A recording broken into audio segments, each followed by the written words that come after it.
Hey everybody, welcome back to Ready Steady Play. It's the ongoing adventures of the Jaws of the Lion in Gloomhaven, Jaws of the Lion. And we are all set up to take on the next story quest after a quick diversion last week to find, or last time to find a quick weapon to help out in our adventures. But we're back now and we're ready to continue. We've got everything all set up and ready to go. Let's take a look. Oh, I've got Chris here as well. Hello, Chris. Hey, I was very much an afterthought this time. I've got the board ready to go. I guess I've got another player. Yeah, Chris is here too to make sure I don't get anyone into trouble, make any mistakes, things like that. Chat's usually in charge of stopping you from making mistakes. It's true. But I'm here to help as best. Pretty good. Hey, Difter, what's up? How's it going, guys? Hello. Haven't got my hair tied up today, rocking the Jesus look. I'm off this weekend. I'm not usually, so I thought I'll let my hair down. Yeah, we're starting at a later time than normal because Chris could eat this time. Yeah. That's not actually why. That was the sub benefit of starting later. I was watching the rugby. I don't know why Mike is embarrassed to say that. I'm not embarrassed to say that. I was actually going to make a crack, you know. I got this card, level 3 card from leveling up last game, Commanding Presence, and I added it to the 11 cards I was using in our last game. And I was going to make a joke that I'd been sitting here for 20 minutes trying to decide which card I was going to take out to make room for this. Because have you? Nope, I haven't decided yet. Well, I was set up very quickly thanks to this E-Raptor insert right here. If you want to send me more crap, more stuff. Damn it, don't call it crap. More stuff, E-Raptor. Well, I haven't watched your live of that, so I'll give you an opportunity to potentially fix that bizarre statement by asking, is it good? Yeah, this was actually enormously helpful to see. I particularly like all the little compartments for the baddies, so I didn't have to go hunting through bags or anything like that. Ooh, I didn't get their abilities out, but I've got the abilities here as well. They're all sorted alphabetically, so I can very easily just go into here and just find the ones I need, rather than sorting through all the bags and things like that. It is convenient. I got to say, the biggest pain is definitely hunting down the individual bags for each individual monster. So I can see that. Yeah, I can see that. That'd be helpful. I got the little trays here for the tokens as well are a good fit, and that's nice. And this everything just kind of fits nicely in the box. The one thing about the main box is that it's sort of hard to fit all the enemy bags in. I don't know if you found that, but I was like tucking them into the cards and things like that.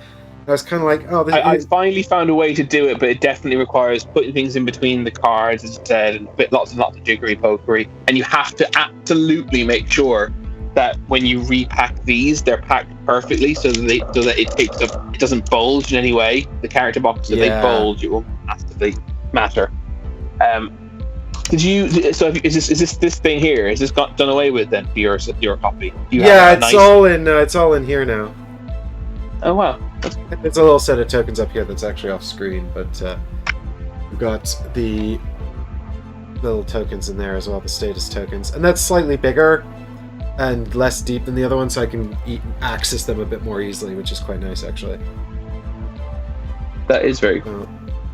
I was impressed with it. I mean, you know, if I guess there are a few things where I'm a bit like, why is this not quite right? Specifically, actually, I'm thinking about the one thing that I was kind of like, oh, is that this is really good. This card holder here for all the cards and stuff. But you've got those dividers, you know, that you can put in between the cards. And I don't know why they didn't make it quite long enough to fit it in straight, right? No, that's annoying. But, you know, it still fits in and keeps them divided. So that's fine. Yeah, because the dividers are because of the requirements of getting all the bags in. One of the casualties of that is my dividers are kind of getting a bit bent from the weight on top. Yeah, these dividers are definitely bent not from the insert, but from packing things away in my box and shoving things in amongst the cards. You know, there's definitely room for everything to be sleeved if that was your particular desire. If you're a madman like Mike, you sleeve. Correct. If you're a mad sleever like me. Hey, Eggers, I hope your party triumphed in the Forgotten Realms or wherever you were. Yeah, I'm jealous of Mike's insert, so I'm. That's what I've unleashed my inner Samson. He's gonna look more like Jesus. But I was front and center for a Michael McIntyre gig. About what it must have been. It was a while back. I think it was the start of 2019. Maybe it was the start of 2020. And so my hair was quite a lot shorter, and even then he kept calling me Jesus. Which, so I guess my hair was already reasonably long, and then lockdown has now extended it significantly. That's why I've been tying it up of late. But as I'm off this weekend, as I said, I'll let my hair down. And also, I've been told I've got nice. I don't like the fact that it's curly, but apparently people who have straight hair really envy my curly hair. So I guess grass is always greener.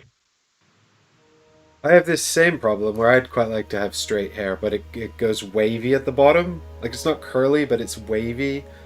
But then, like, people with straight hair are like, I wish my hair had more volume and curls and waves. So I'm like, oh. Right, yeah. I guess it's just a symptom of grass is greener, you know? I think it is, yeah. I don't know which card to take out. What if I just randomize it? Yeah, I should probably decide my opening card. Although we have to do a city event, right? That's the first thing we have to do. This is true. We should do the city event first, but Edgar says, almost killed by an aquatic mycoid horror. I think I know what that is. What are you playing? Or is that just your at Friday? What do we got here? Oh, that's the card I just put in. That's the card I just added. I'll just take it out again. Damn it. Alright, let's do city event. Do you need the numbers for the monsters, by the way, Chris? Oh, yes, if you've already set them up. Yeah. Although, I mean, I suppose in theory, because bear in mind that city event happens actually at the end of a session. We just do it. We just like start our sessions with it because it's fun. In theory, though, we haven't selected our mission yet. If we were to get your side quest now, we could actually just say we're going to go do that now. Well, then, I guess we'd better find out. I've got city event 16. Okay.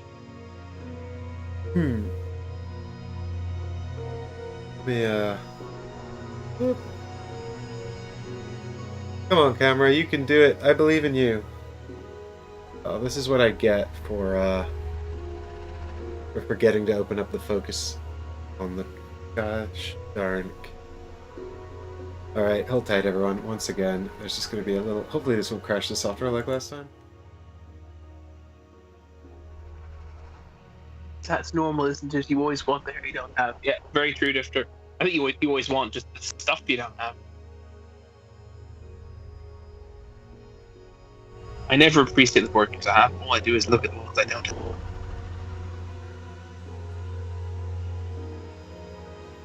Oh, do you know what arrived for me yesterday?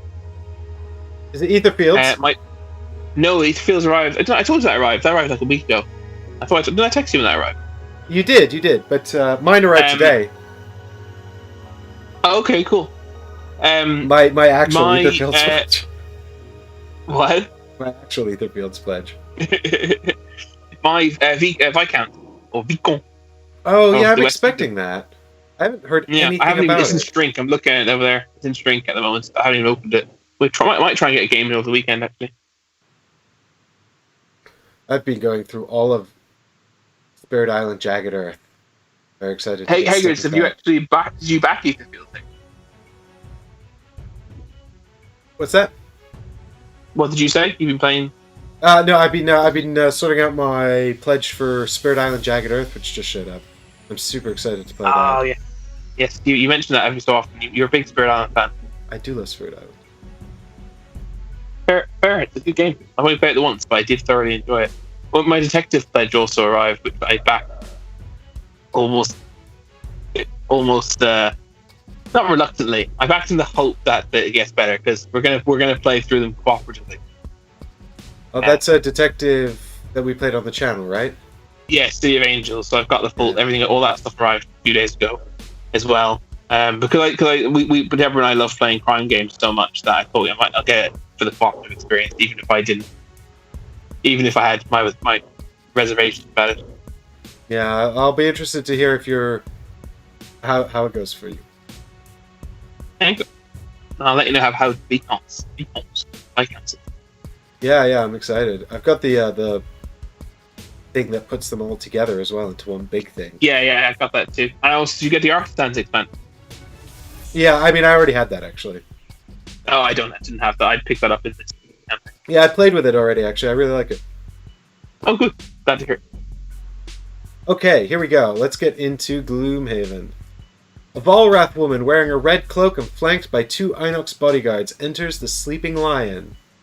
Heads turn as she approaches your table, and she settles in across from your party. The 2 bodyguards stand a few feet away, eyeing the rest of the patrons. You may call me Jaskira. Pleased to make your acquaintance.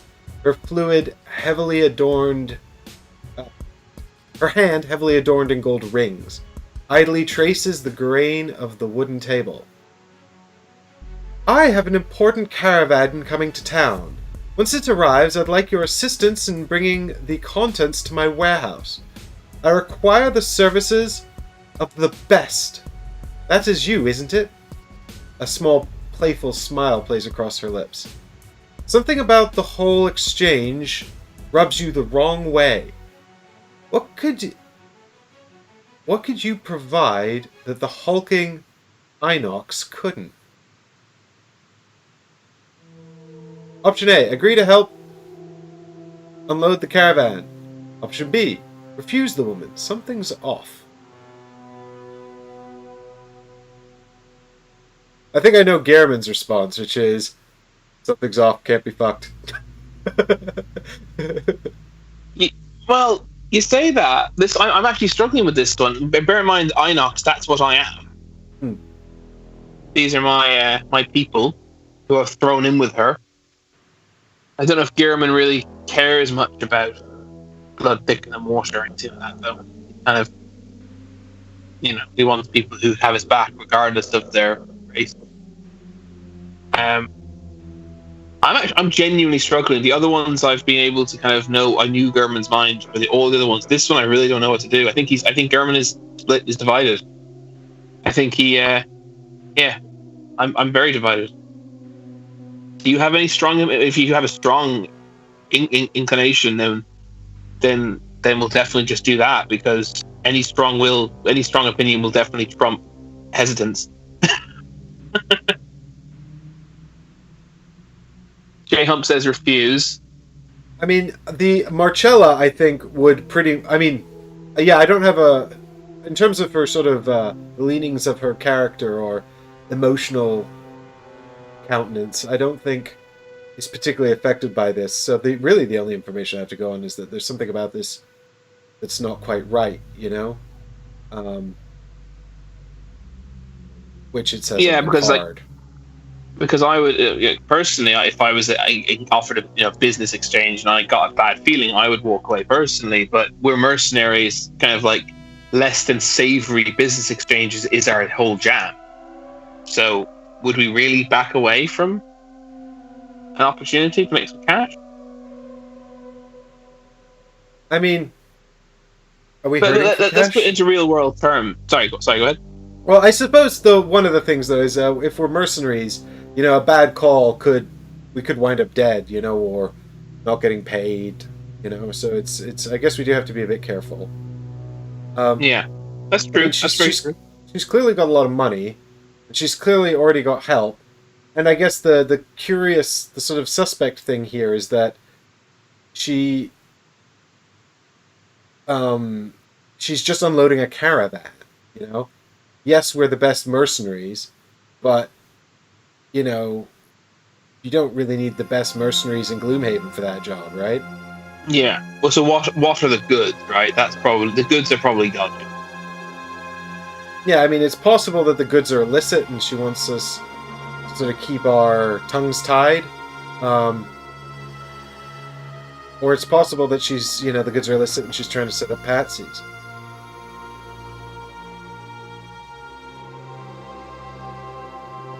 Well, we had one vote, so to speak, in chat, which was refused. I think if you're not, it makes sense, right? If you're being asked to do something and you're not sure about doing it or not, then you should default to no. Yeah, I think we're both leaning into no here because you're impartial, and I think that actually Marcella's knee-jerk reaction to this person would be not to trust them anyway, because she seems to have wealth, and the card says we get a bad feeling about her. Yeah, okay. I'm down with this. Let's say no. Option B then. We're refusing. Something is off. Eddie, you're late. We started on time. And by on time, I mean 20 minutes late. She doesn't take kindly to being refused. It seems your response isn't something she encounters often. She stalks away from the table. You think you're the only mercenaries in this town? I'll find some other idiots to do my bidding. No effect. Well, we could have lost nothing. We lost whatever was on the other side of the card, but yeah. Well, exactly. I guess we lost an opportunity, but that's fine. Hey, Eddie. Potential. I know, Eddie. We were only 20 minutes late today, so it's positively early. So we did have the option of going to two particular adventures next. The last time we checked in, we could go to the old docks to check out the hidden tumor, or we could go to the sinking market to check out the sunken tumor. And I voted for sunken tumor because I thought it sounded like a condition that needed seeing to.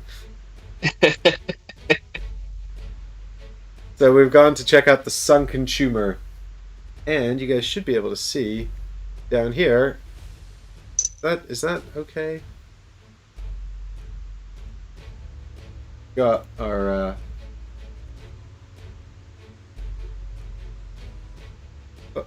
we almost had it. There we go. Need numbers when you get a chance. Yeah, we got an elite vermling number 5 and a regular vermling number 2.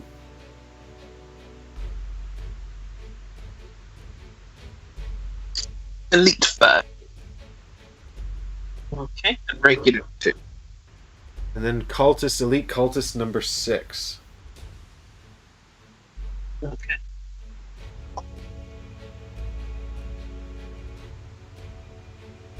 So this is is there not a second vermling there? He's in the other room. Sorry, yes, there's a doorway. I'm sorry. I have not put out the other things and past the doorway yet. Yeah, I'm with you. I thought something worth noting is we're level 3. Oh, sugar! Yeah, we have to upgrade these charts, don't we? What? I'm not sure if we do or not. I'm just trying to double check what the formula is. Is it rounded up or rounded down? It's the average of the team, which is 3, and I think divided by 2, rounded up. So I think maybe it is level 2. We are meant to be playing difficulty level 2, I think now. Exciting. I need to double check that. Need to double check this. Here it is. So the recommended scenario level is the average level of the characters, that's 3, divided by 2 and rounded up. So that's 1.5 and rounded up 2. 3. No, rounded up is 2. You're right. Yeah. So we're meant to play. So if we're playing scenario level 2, that means the monster level is 2. Every every money drop is worth 3 money instead of 2. Traps now do 4 damage, and we get 8 experience just for completing the mission, not 6. That means all these monsters need to have their little portraits swiveled. I'm doing it. Oh my god. I was not ready for this. Yeah, I'm a little upset. This could be hard. This could be tough. But you just got that shiny new axe, so you can save me. Sure. Exactly. Oh, I never thought of a name for him. You had one thing. You had one thing to do. I don't have anything to name because I haven't got any nice presents yet. Just saying. That's not true. You have boots, weathered boots, and you have a stamina. You can name your boots. That's 2 things right there. I'm gonna. Well, someone's old weathered boots that I bought. I imagine secondhand because new boots aren't weathered. So I shall call them Stinky and Stompy. Let's see if we can get you that treasure chest down there. Maybe there'll be something nice in the treasure chest. I mean, vermlings aren't hard, right? Vermlings are easy to kill, so we should be fine. Although, actually, I remember 3 health. 5. Did the elite vermling do something mean last time? These are vermling raiders, aren't they? No, these are scouts. Oh, yeah, I put out the vermling raiders. Jesus Christ. Okay, that was scary. Just fix that real quick. Eddie, did you get a new 4K TV for the new console releases by any chance? Or is it just a coincidence?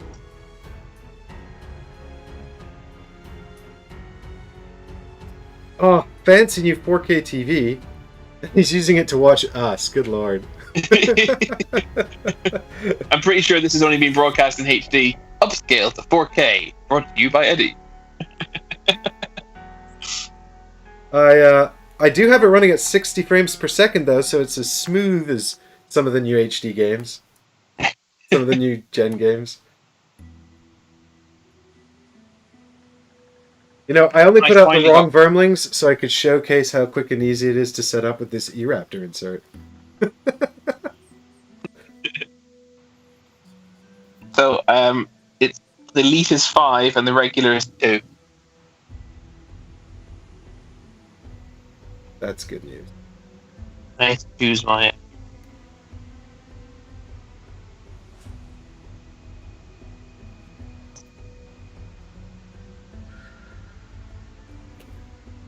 Yes. Easier enemies, please. Yeah. Yeah. Yeah, exactly, Difter. I wouldn't want all the action to be lost, you know? If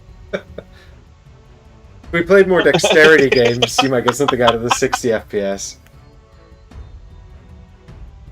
In advance for the new system, still deciding which to get. Well, the good news, Eddie, is they're out of stock, so you've got a bit of time to decide. Although I personally suspect that Microsoft and Sony will find 100, 200,000 new consoles behind their sofas just in time for Christmas.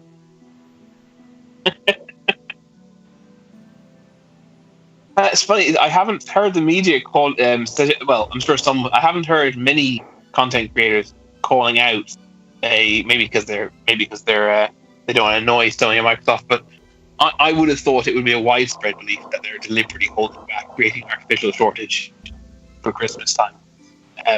I think that's incredibly obvious. That's what they're doing. Maybe not. Maybe there's a genuine shortage of consoles, but I don't buy it. I got the Xbox One, Xbox Series X, and the most exciting thing I did with that day was because I had to install a new console into my entertainment system. I finally took the opportunity to unplug everything, untangle all the wires, clean and vacuum everything. I have little label things. I've labeled the wires now, so I know which plug is now belongs to which thing. Made it all lovely and neat. Installed the Xbox Series X, and then went, right, what to play? It has no games. Literally haven't played it. But my entertainment system is very well organized. About it. There's something incredibly satisfying about that. Oh, and the other super annoying thing is that Dark Demon Souls remake arrived in the post yesterday. The consoles PlayStation, yeah.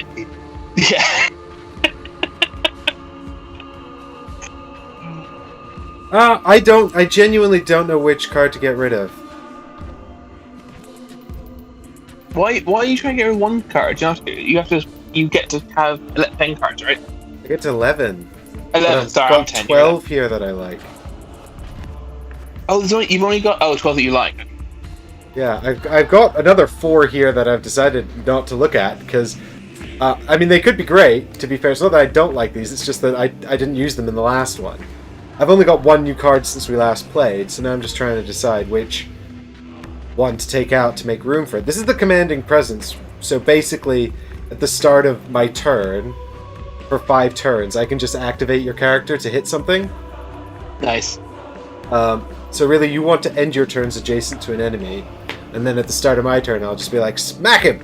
And you're like, okay. I mean, I can only take 10 cards. I've got like 17. You can only take 10 cards in what? And I've got like 17 to choose from. Yeah, I've got 17 as well. At least I get 1 more card than you.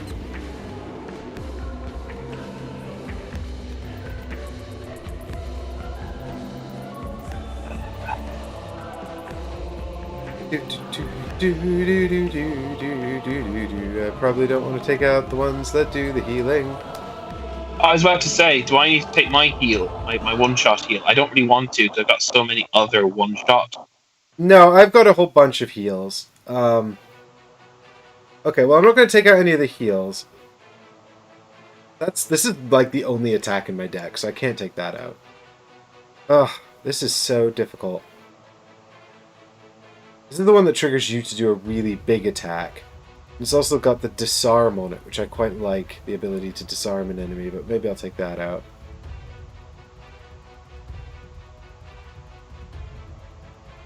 You do suffer 2 damage if you do the big attack, but it is a 7 damage hit if I have Dark Magic, which is pretty awesome.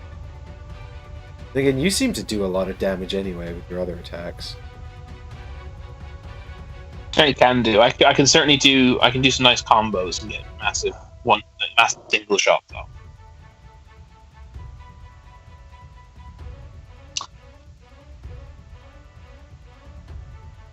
Okay, I'm taking out Lure of the Void, for better or for worse.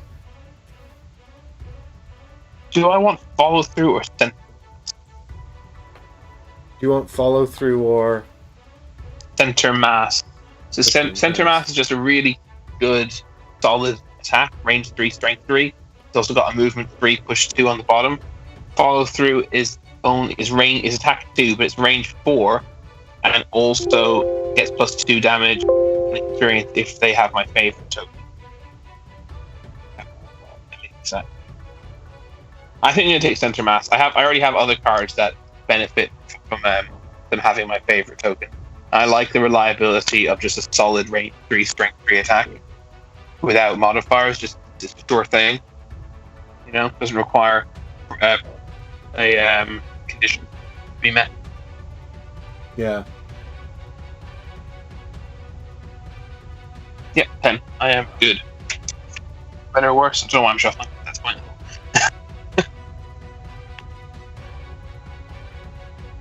Actually, mark it up.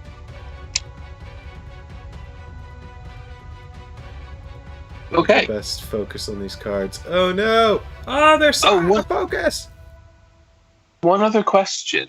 Are we allowed 2 objects? How many pouch objects can you have? Is that also dependent on the level? Oh yeah, the pouch objects. I think you can take... I think it's the same as the scenario, isn't it? So we can probably hold another pouch object each. We have a mana potion in reserve, which you might as well have. We might as well take it with us. There's no point in not taking it unless we pick something up. But even then, we can just put something in reserve, right? Yeah, as far as I'm aware. Because you only have the weathered boots and the stamina potion, is that correct? That's all you have. Chain armor. I've got chain armor. Oh, I don't think I ever gave that to you. I shall give it to you now. Is everybody ready for a bit of an introduction to what we're doing here today? I'm ready. Awesome. You want to... I was just thinking if there's a... So I'm reading the introduction. So this is... by the way, the goal of Sunken Tumor is to kill the Blood Tumor. We don't have to kill everything. We don't have to kill everything. But we probably should, because, you know, we don't want to leave a job half done. We didn't last time. Last time we killed the blood tumor, we just went straight for it. Well, that's because it was... Oh, yeah, that's because they're dickheads if you leave them around for too long. They heal. They heal based on the amount of blood you shed, right? So it just makes sense to target them first. The Sinking Market. A large area along the western coast of Gloomhaven, where you only go if you don't have any money to steal, or you want to operate outside the view of the city guard. The text here is not ideal. Where you only go if you don't have any money to steal, or you want to operate outside the view of the city guard. The whole district is slowly sinking into the Merchant's Bay, and the city has abandoned it, leaving it to rot of its own accord. There are a great number of deserted houses in the area, half sunk in the silt, but only one cluster shows signs of a sinister growth within. You grip your weapon and kick the closed door. What follows is a cacophony of screeches and the realization that vermlings have once again entered your life. Not only that, but more of the zealots are lurking in the back of the room. More flunkies up to no good.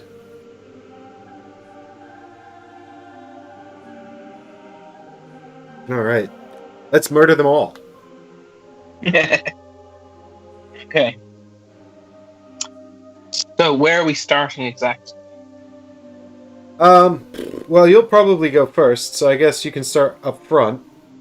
Now that I know obstacles don't block line of sight, just movement, I'll probably start, Hidden away in the back? northwest of you, or directly directly behind you. Like, help me! Save me!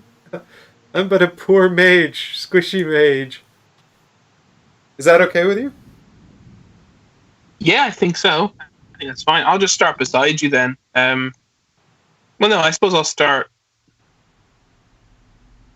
I think I'll probably start in the foremost space, the most for. So on the right and south. So I've got several. The card I bought as last level up was another card that has an attack on the bottom half. So I've got two cards that have attacks on the bottom half. So I've got a bit more kind of cool because it means I can do double attacks more frequently. Lots of murdering. Absolutely.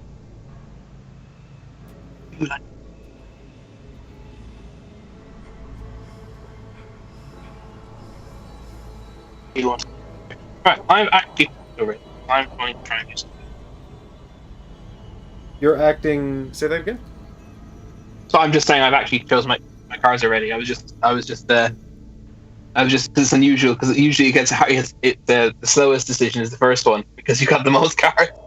But I saw a nice little opportunity, so I'm going to see if I can take it.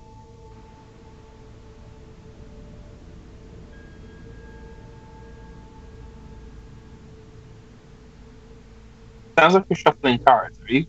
Yeah, sorry, I'm just I'm shuffling my attack deck. I don't know why. I got stuck there. I was reading the Barbed Axe. That's once per adventure, right? Yeah, because it's got the clippy clip symbol as opposed to the exhaust symbol. So it inflicts wounds, which means that they'll suffer damage at the start of every turn until they heal. It might be good to do to the blood. Oh well, the blood tumor heals quite a lot, though.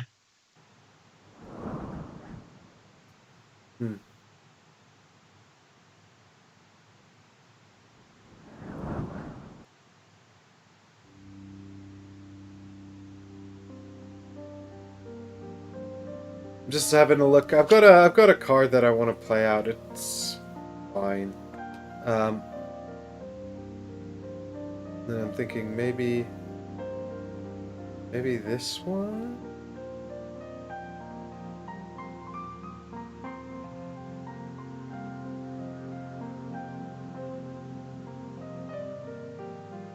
So I'm moving reasonably quickly, but not as quickly as I would like. And I'm going to be attacking multiple enemies. Well, I'm going to be attacking multiple enemies. So wound is pretty nasty, actually. the zealot, the elite zealot there, he does wound. So that's suffer 1 damage at the start of each turn, remove 1 healed. So that's pretty nasty. So I don't know if this may be something I can do about him. So he moves 3, but bear in mind there is different terrain between him and us. So he's unlikely to get within range. Depends what kind of range he has, doesn't it? It does, yeah. I don't know if he has range. I'm assuming he has range for some of his turn.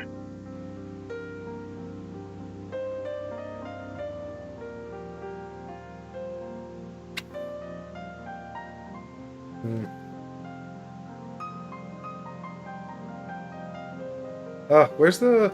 I seem to... this one, yeah. Okay, I'll just try this. I think this is a good opening set.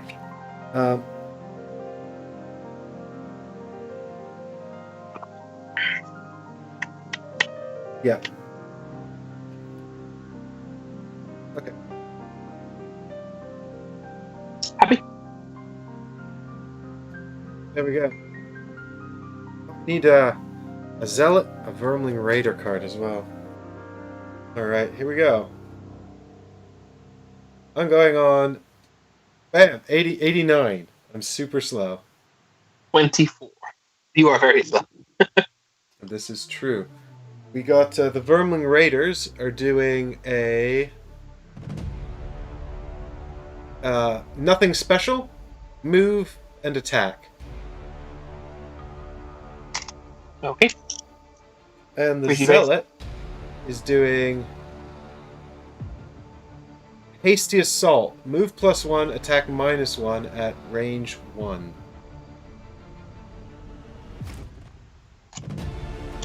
Not range 1. Attack -1. Yeah, no. Yeah. Oh. That's the zealot. The zealot's definitely not going to be hitting it. Even with his additional movement? I don't think so. He's got movement of 3. It's going to be 1, 2, 3. No, not unless we move up to him. Yeah. Because it's 2 to move into the terrain space, but not out of it.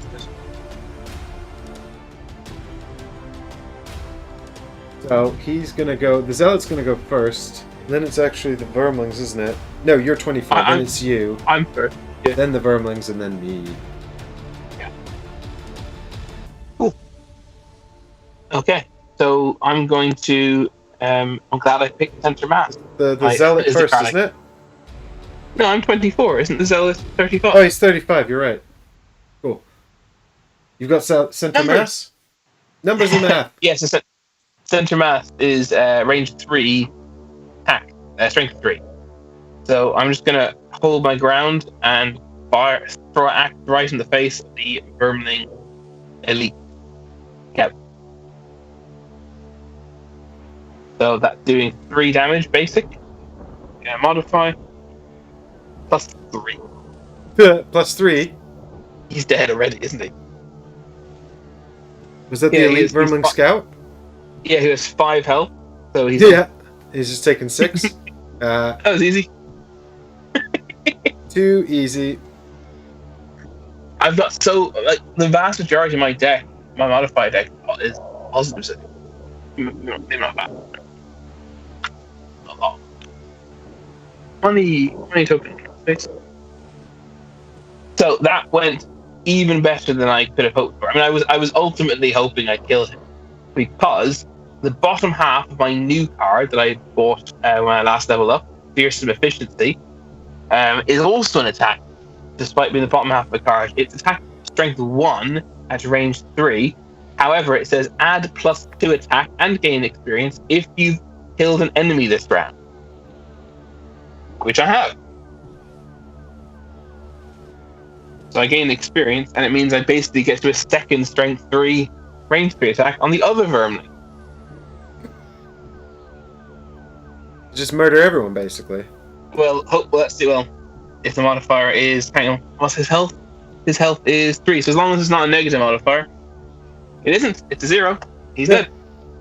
I don't even know what I'm doing here. Easy scenario is easy. We're all set for level 2, baby. So I'm discarding my card, and it's over to you.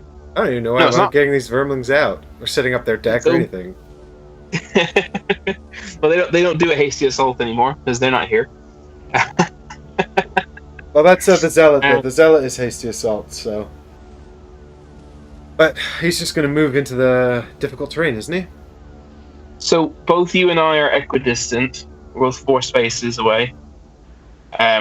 So he's going to choose me because I acted earlier in initiative order. And then his most efficient route is going to be to move north 1 space, then to move north east into difficult terrain for 2-3, and then to move out of it onto the vermling spawns point that we didn't use. These 2 south of you. Can he, Oh, I think you've got me in the wrong space. I'm directly behind you. Oh, sorry, I thought you were in... Yeah, I do have you in the wrong space, I'm sorry. But can he move into and out of the difficult terrain in 1 turn? I thought so. Can you not? I thought it just took 2 movement to move into a different terrain space. Okay. I will look it up. No, that's fine. I'm just misremembering the rules, I'm sure of it. It's perfectly possible I'm misremembering the rules, though, bear in mind.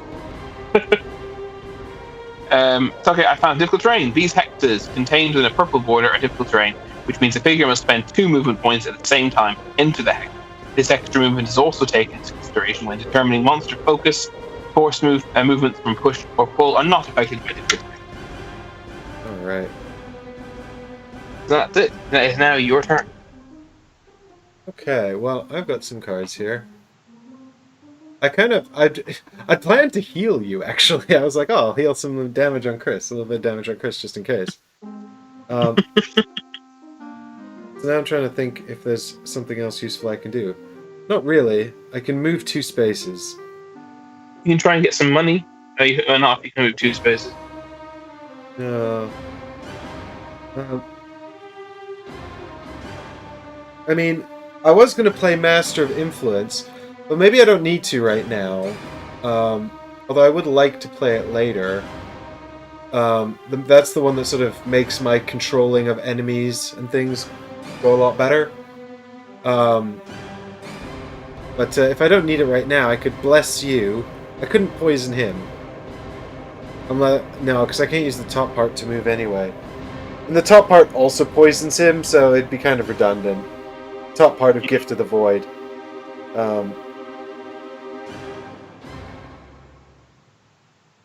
I mean, although to be fair, I could poison... Is he at range 3? 1, 2, 3. He is.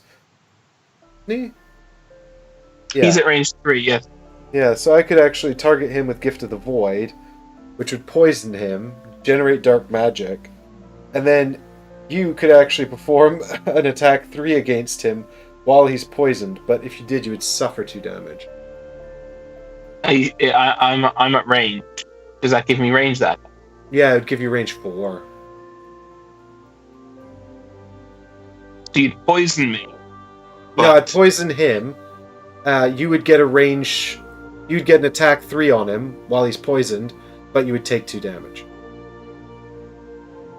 And then I could also bless you. I think we could possibly afford that. However, the idea of me taking 2 damage has reminded me we didn't take battle gold. Oh my god, we don't have our battle goals! So depending on what my battle goal is, I may or may not approve of taking 2 damage. Alright, let's have a quick look at some battle goals. Oh my god. Cat, where were you? You were meant to remind us. Yeah, you have 1 job, Fitz! It's not Fitz's job. Oh, you said chat. I thought you said cat. No, cat. Can we start delegating jobs to your cats? We can, but he's like asleep. He's only just woken up. If I remember anything from last stream, they're not going to be... I mean, they just do their own thing. Their one job is to look cute and entice viewers. Exactly. I mean, Fitz basically hasn't moved. Actually, that's not true. We took him to the vet together.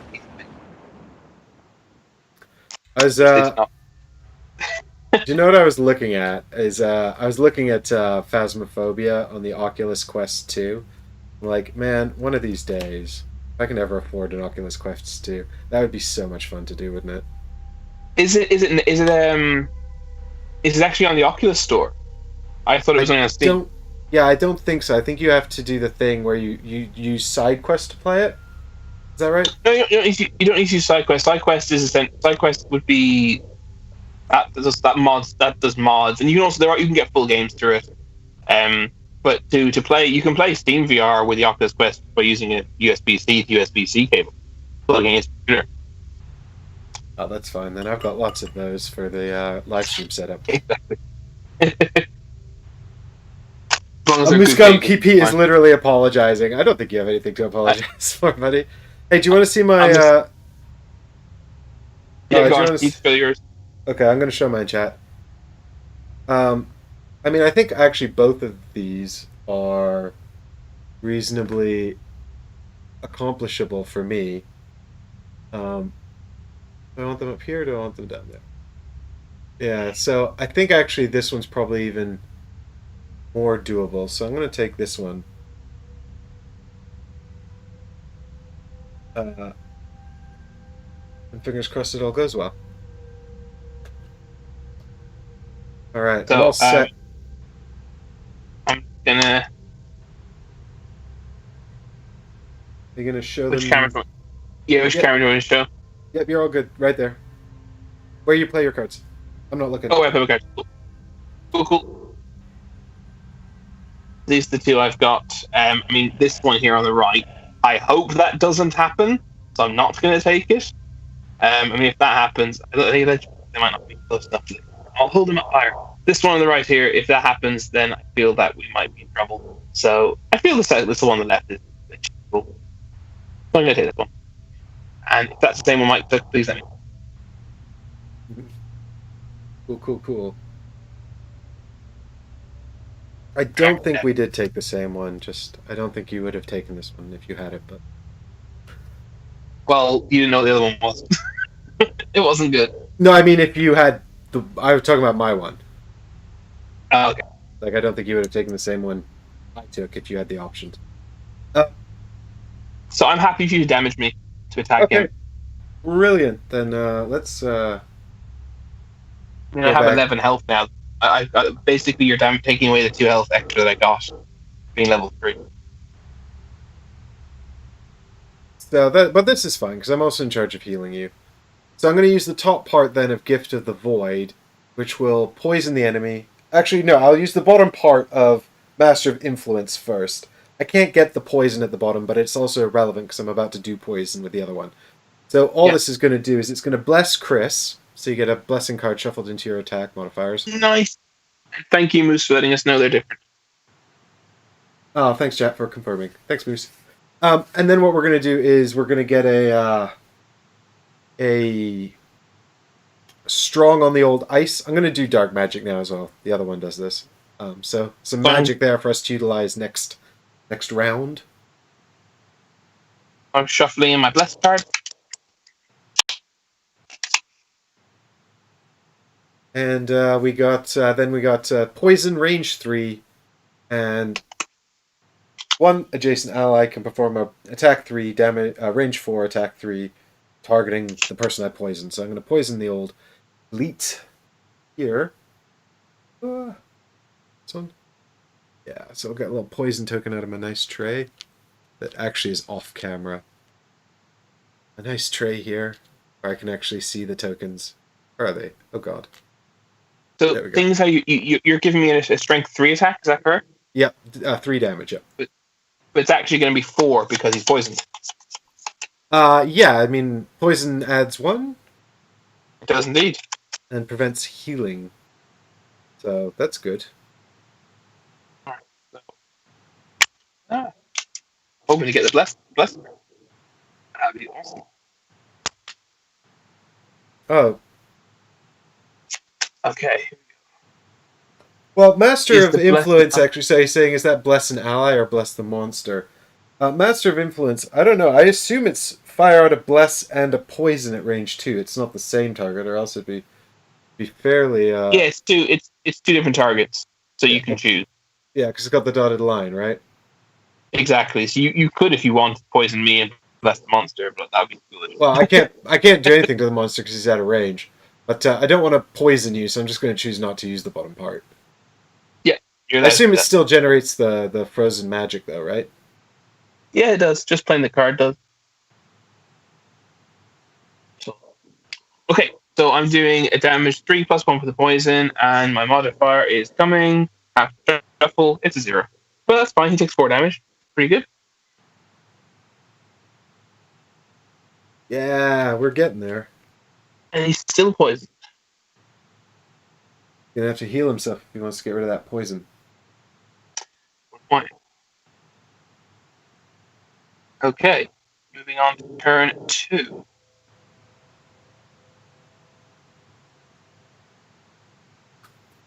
Right. Get these cards out of here.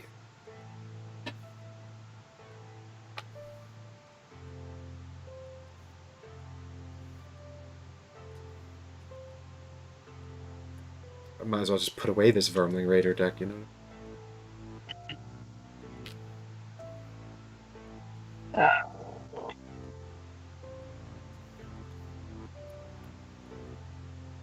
I kind of used my best. I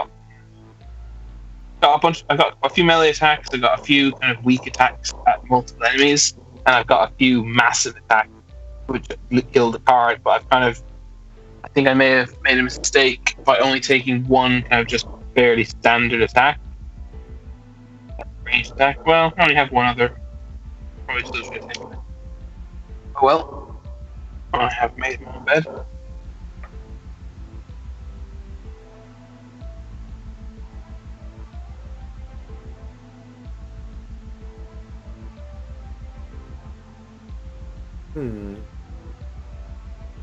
I can always.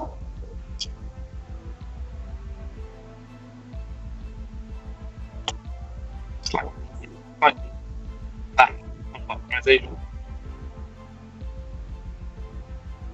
I probably need to take slightly fewer cards with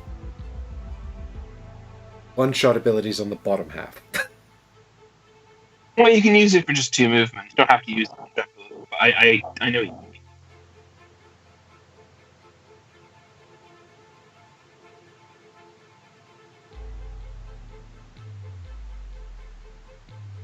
Yeah, I think I'm going to play these 2.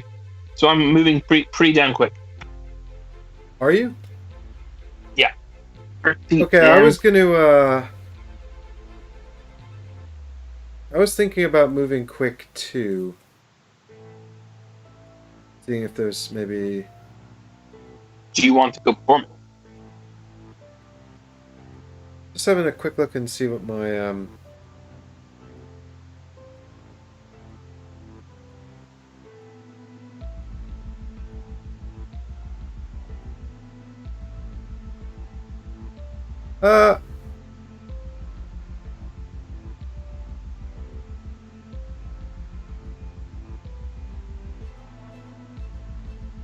No, I don't think so, actually. But if you can buff my attack or something, I'm happy to do it before me.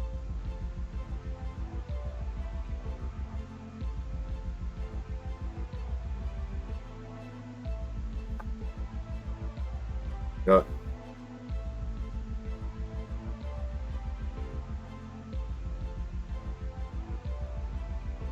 I've got a lot of options here, and they're all okay, but I don't think there's anything here that's going to matter too much whether I go before or after you. I think this is probably too much chitter chatter. Let me just pick something.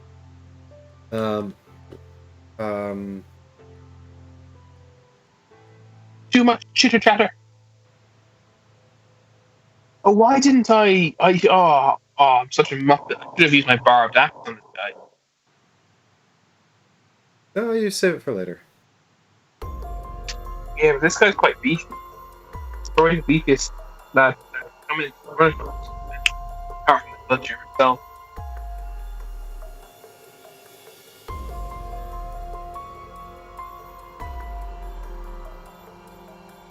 Oh well.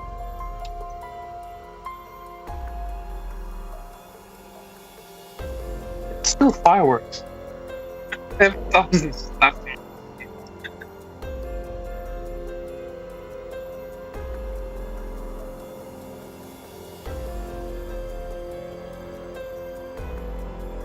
Everything's not quite timing right. Sorry, chat. I know this is not the most exciting thing in the world. I just wanted to use these two.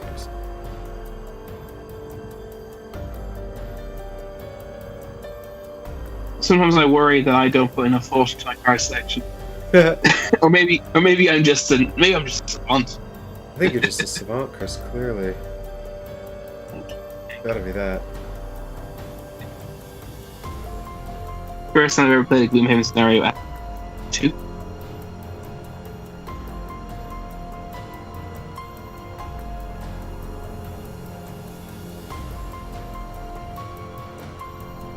I know what I'll do, actually. There it is. Answer. Can you act quite slowly? Sure, if you'd like me to, I guess. Actually, do you know what? Actually, I will do that. Okay. Yeah.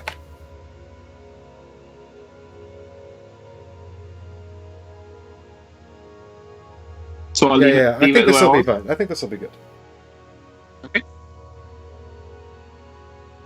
Okay, you ready? Split and flip. 12. Wow, that's super fast. Okay, Yeah. Ideally I want this guy to go before me. And he's not. Jerk. He's doing nothing special. That's going to be Zealot, and then that's going to be Hatchet, then Void Warden, then Zealot. Special.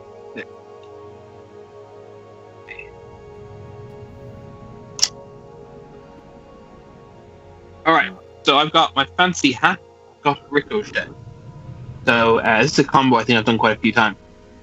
So fancy hat, give it a doff, stick it into my active slot. It's going to be a +1 attack to all my +1 damage to all my attack here. Ricochet, unfortunately, there's only one enemy, so this is going to be very suboptimal. But it was my best kind of attack to get at this range to do in this particular situation. So it's range 3, obviously in range. It's strength 2 +1 for the fancy hat, +1 because he's poisoned. So it's doing another 4. He has 7, so unless I get a +3, of which I think there aren't any more. No, there aren't. So I've had my only plus. Oh, that's my new card. I hadn't really clocked that. The very first card I drew at the start was actually my new one that I just bought. Oh, cool. It was exactly what I needed as well. Oh, I only need +2, but still, it's fun. So I need a +3 or I need a 2x. There's only one modifier card in there that's going to kill him, is my point. And the blessing. Well, hopefully Mike can finish him off. We'll see. Oh, are you hoping to actually kill him? I don't know. We'll see. Well, the reason I'm asking is I was considering using my throwing hammer, which will stun him. And he won't get to attack. What's the damage of your attack? 4. Plus or minus modifier. Bear in mind it could miss. I could get a minus modifier. Okay, well I'm going to do a damage 2 attack.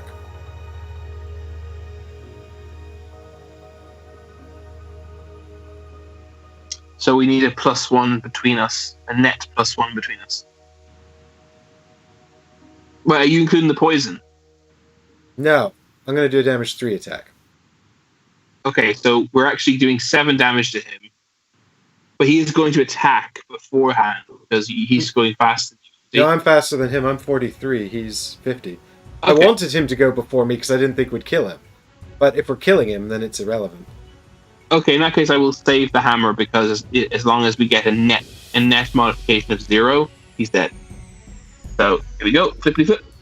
+1. Good start. It's 5 damage. Yeah, this is a good start. So he's on 9 damage and he has 2 health. So my Ricochet, I can do a strength 2 attack against a different enemy. Unfortunately, there is not a different enemy. That is that. No problemo. So I'm next. I'm going to spend the dark magic to use this one here, which is move 3 and attack 2 if I spend Dark Magic. It's going to go up to 3 because of the poison, and I get an experience point. It's a Resigned Frenzy, bottom side. So you can move 3, so I assume you want to move on to that money. Yeah, I might as well. I say take it. 3 money. Have it. And then I'm going to smack him for 3 damage, and we'll see what the modifier is. So, yeah, -1 is okay. Or anything better. +1! He's dead. His soup's dead. Yeah. Wow. I don't want to count our chickens, but we are making an absolute joke of this. We must be playing it wrong. We're playing on the hard difficulty as well. And the and only then difference between us is our health and our 1 extra card. Sorry, go on. then I'm just going to use the top half of Black Boon to set up for next round, where I'm going to poison you and heal you for 5, and the next round I'll take care of that. Sweet. So I'm poisoned now, but I'm back to full health. Is that correct? Yeah. Sweet. I thought might as well Thank you. trigger the combo when there's no one around. When 100%. When I heal that poison, you'll get a blessing as well, so it's good. I'll just amp you up to be the ultimate killing machine. Even more so than he already is. Yeah, exactly. I mean, he's already enough of a killer, but why not, right? Exactly. Why not? Well, that's the that's the end of all of that, right? So now I pick up this coin, and now we're just kind of hanging out. Yeah, exactly. Just chilling. Trying to decide if we want to run around collecting this money or just kind of head on down, or a combination thereof. How much money do we have? Because money is worth more now, right? So it's a bit more of an incentive to go ahead and grab. Yeah. So I've got down here that you've got 18 and I've got 12. I've got down that I have 60. 60. 16. No, 16. Yeah. 1 6. Which I think we should probably go with my one, because A, it's lower, and B, it's my own. So That makes sense. more like the accurate. It's the one. Hey, The one. I resent that. Yours is the master copy for all but my sheet, I think. Yeah, that makes sense. I have 16. And you, what do you have? I've got 12 on mine. Okay. 15 now. I mean, I could just grab. Well, what do we do? Yeah, see if you can loot and move or something here.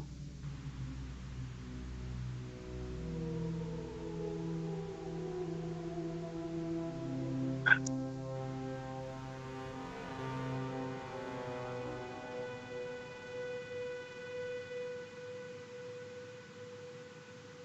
think I'll probably do this.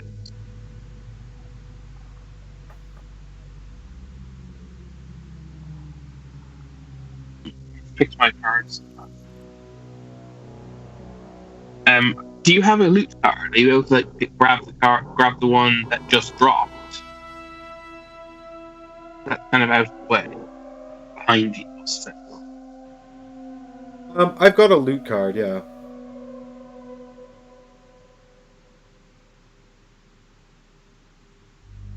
Yeah, it doesn't matter. I don't think it's huge amount. I think that what I'm going to do, though... Can I use an item now, before we pick cards? No, it's during your turn, I'm pretty sure. Yeah, it does say during your turn.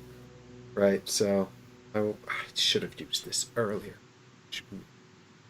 What did you want to do? I want to use the stamina potion to pick up a card that I should. Well, it's still it's still your turn. Then your turn led into our card selection, so I don't think it's unreasonable. Use your stamina potion. Nothing at all has actually happened. Okay, I'll be a little bit cheeky there, and then I'll grab a card with the stamina. Well, you know potion. how strict I am with in co-op games, and I think that's fine. Excellent.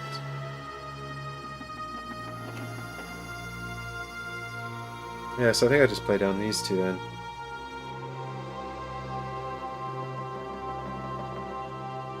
I mean, actually, it's... kind of silly, really, but it's cool. Are you all set? I'm all set. Let's go. Let's do it. I'm on 63. 68. 17. Cool. So what are you planning on doing? Because I can, in theory, grab either of those coins. I'd rather grab to the south. Because it's near Yeah, the go door. for it. You'll be far. Oh, well, you'll be kind of next to the door. Yeah, I'm basically going to pick up a coin and then play a gift card to prepare for next time. Cool. Okay. So I'm using the bottom half of Power Pitch to move 3 spaces south to grab that money. It also fills the atmosphere with strong wind magic, which you may or may not be able to use at some point soon. And then I'm also going to take this opportunity with no enemies around to use my favorite card to get that into the axe. And that gives me 2 experience. So now I'm ready to throw my favorite axe for +3 damage. So you've got favorite prepared, and what was the other one? Power Pitch I played to move 3 spaces south and get wind. No, sorry. I mean, what was the active card you prepared a couple rounds ago? Oh, that was my favorite hat. That only lasts 1 round though. That's gone. Oh, the fancy hat. Got it. Fancy hats and discard pile. Eggers, you and me are both into wind magic. I don't think anyone else enjoys it as much as I do. I think it's only the 2 of you. Fine. Only needs to be 2 of us. Okay, so I'm just gonna prepare Master Influence. And then I think I'm actually gonna use the I was contemplating whether to use this card to loot or to move, but I don't think actually that putting myself there is any great. Well, actually, I do get to move. Yeah, I think actually it's easier to get through here than to go around there. So yeah, I will just move into here. Pick that up. You are going to move? Yeah, I think well, if I pick up the coin with loot, then I'm still stood behind the pillar, and I think it's further around the bottom, you know? It's not though, because there's more difficult terrain to go through if you go around the other way, isn't there? No, it's one space no matter what, right? Because the only difference is if I go around the bottom, we're both in each other's way.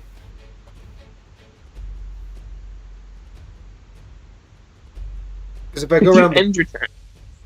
Sorry, go on. I ended my turn on the spawn point for the Vermling Raider where the coin was. Yeah, I know. And then I've got 1 space to move through to where the Zealots are. I mean, overall, I think it's 1 additional space of movement, but it's not difficult terrain. Because I can go through the 2 Zealot spawn points to the door. Oh, yes, you can. Yes, sorry. Yeah, makes sense. Yeah, okay, fine. So you're moving on to the coin then? Yeah, I moved on to the coin and just picked it up and prepared Master Influence for 2 experience points. I thought you were going to heal me. Oh god, yeah, I forgot. I'll do it next time. Okay. Oops. I'm poisoned, man. Come on. Oh, okay, do you know what? Then I definitely will move. I'll definitely just loot. Okay. And stay there. Oh, I see. It's being rained. Yeah. Well, I remembered.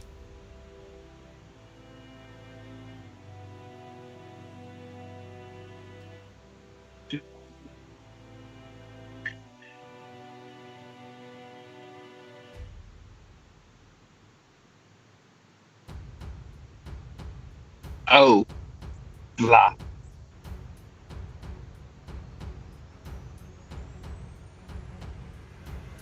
That's very annoying. What's up? I do not have enough movement to get to the door.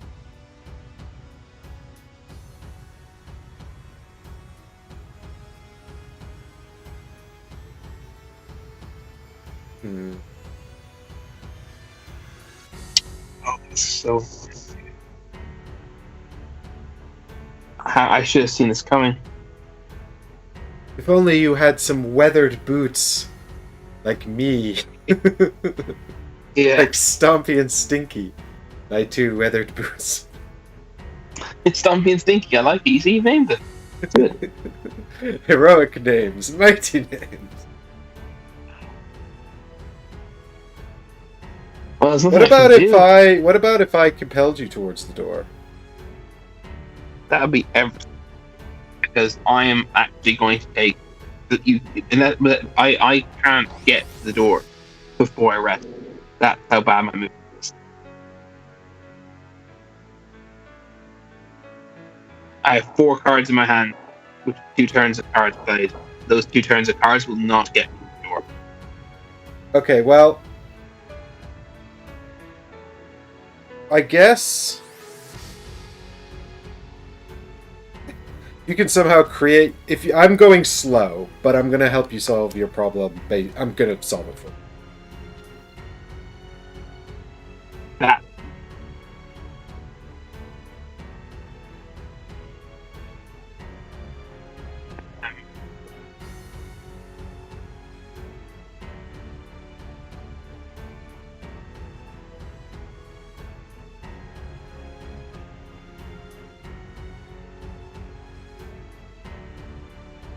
You're going slow, you say.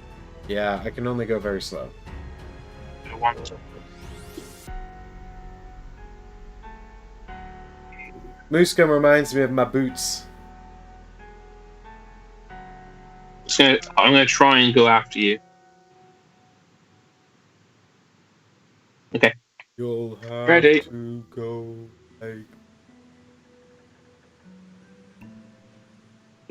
You ready? Yeah.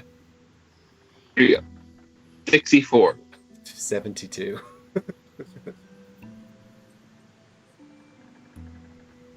It's fine. It might not be the most exciting turn on the planet, but we're gonna do some useful stuff.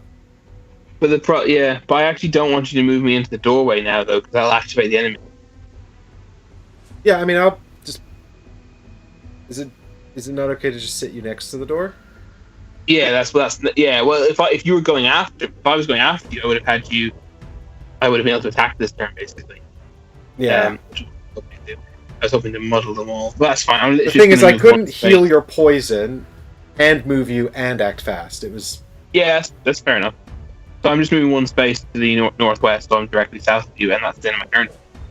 I should do nothing else.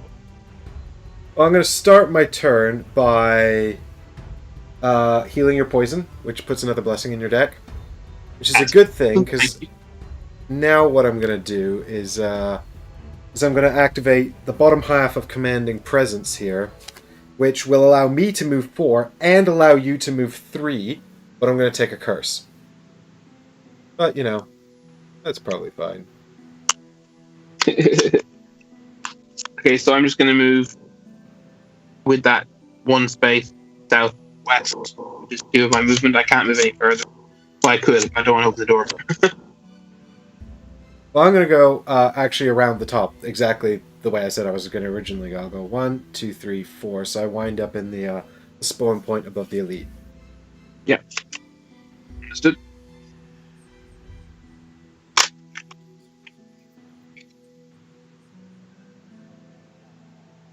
And I think that's it. Just trying to think if there's something else I was meaning to do there.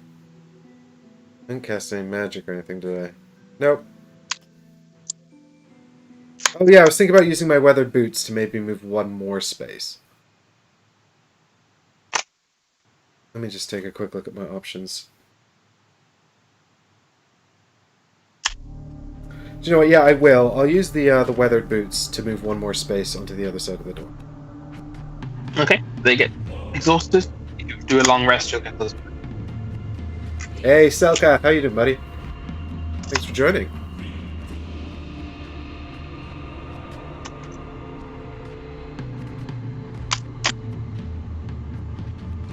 When I shuffle a blessing into my deck, I assume I don't shuffle the discard pile as well. That's only when you draw someone else's shuffle.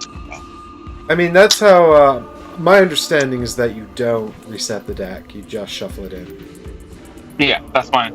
Well, but last time, we'll go with that.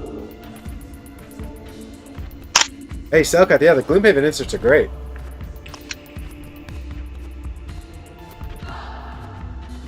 Do they make one for regular Gloomhaven? That really needs it. They do. They do make one for regular Gloomhaven.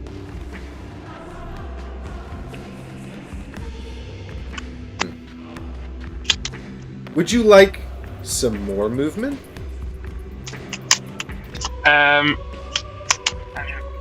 Sorry, shutting it off. Actually, yes, that would be super helpful potential. Well, I mean, it could end up being completely pointless if I was to get lucky with my own actions, but it could be very useful. Well, I'm going super fast for me. I'm hoping I'll go before you. Super fast for you. Which means not all that fast for you. God, I feel like we're playing the mind now. I'm trying to work out what that means in terms for you in terms of numbers. What does that mean? I can't believe it, chat. We've been playing 6-7 scenarios together, and he still doesn't remember what my fastest card is. Isn't the Gloomhaven equivalent of your boyfriend forgetting your anniversary? Your fastest card is faster than this card, but you didn't say you're using your fastest card. You're not allowed to say that. You said you're moving very fast for you. Yes, that's Does that mean... true. And I'm sticking with that. I'm gonna do that. I'm not risking it. I want you to go before me. I'm doing it. Okay, I'm ready. Cool. Then let us reveal. Whoa, I'm 15. I could have played my 25. Damn it. But I didn't. But I played my 42. Better to play it safe, right? Yeah. So it's going to be me and then you and possibly with some friends in the middle, depending on what happens next. So I'm going to start with the bottom half of suggestion, which is just move 3. There's also a curse mechanic, but I don't have any power. So I'm going to open the door. Bing. Okay. That's only 2 movement, of course. You do have a 3rd movement now if you wish after we do this. Yeah, I mean, all I can do is stand in the doorway. Is that a problem for you? No, I'm just saying you could move forward or back if you wanted to. Yeah, I think I'll move into the door, probably. No, I know, but that yeah, you moved into the door. I'm just saying that's only 2 movements. You said you have 3 movements. I'm just reminding you have another movement after. Yeah, I mean, this is confusing because I forgot how doors work. But yeah, I'm with you now.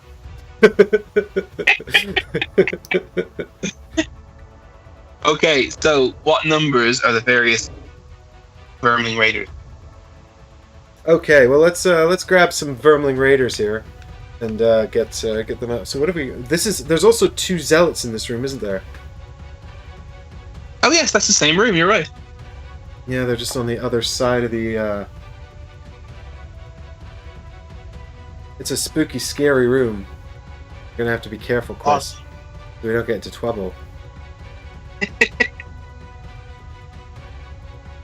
All right, are you ready?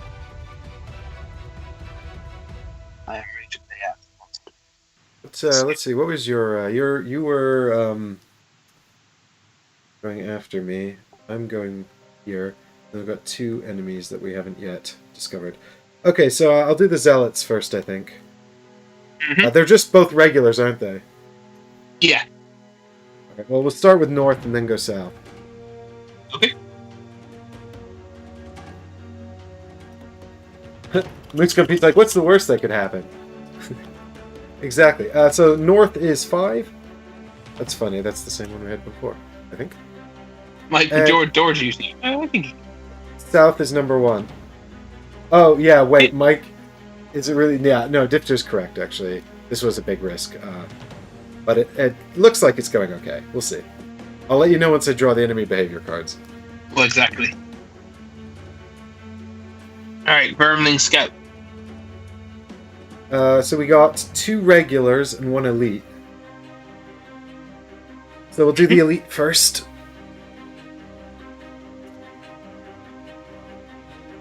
The elite is 3.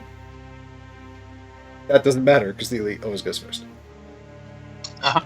The one to the southwest west of him is 4. And the one directly in front of my face is 9. I say not directly, nearest to me. Yeah, I know. Okay.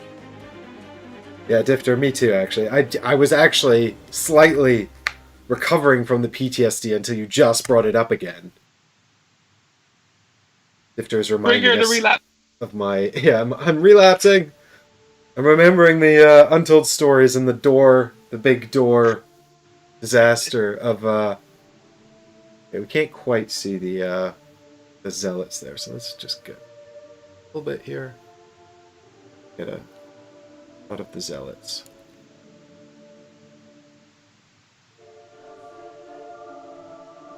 Now we can't see the damn initiative tokens. This camera.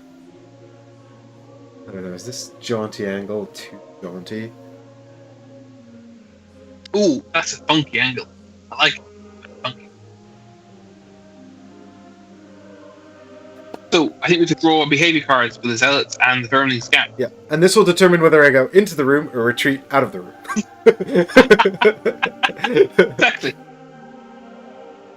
See, it's useful you have an extra movement. I was right. You are right. Oh, there we go. Okay, so the Vermling Raiders are doing dual daggers. Attack 0, range 3, target 2. They're not actually going to move, so if I get out of their line of sight, it will deny them a target. So that seems reasonable. Wait, who's doing this? The Vermling Raiders. What's it called? Dual daggers. Why do I not see this?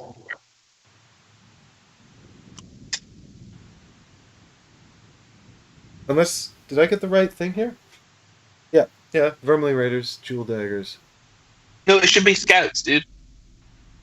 Oh god, I'm using the Vermling Raider attack deck still. Ah, remember when I had the wrong Vermlings out?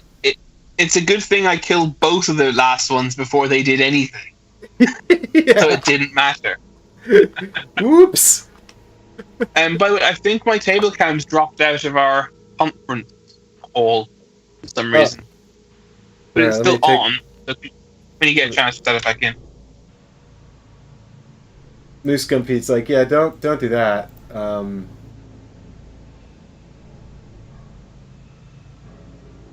Just correct. Instead, you're very lucky I murdered both of them before they did anything. Yeah, it turns out the Vermling Raiders are much, much worse than Vermling Scouts. So, here I am, fixing this right now.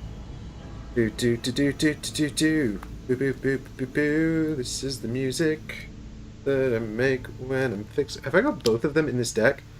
Oh yeah, I've actually got both decks out.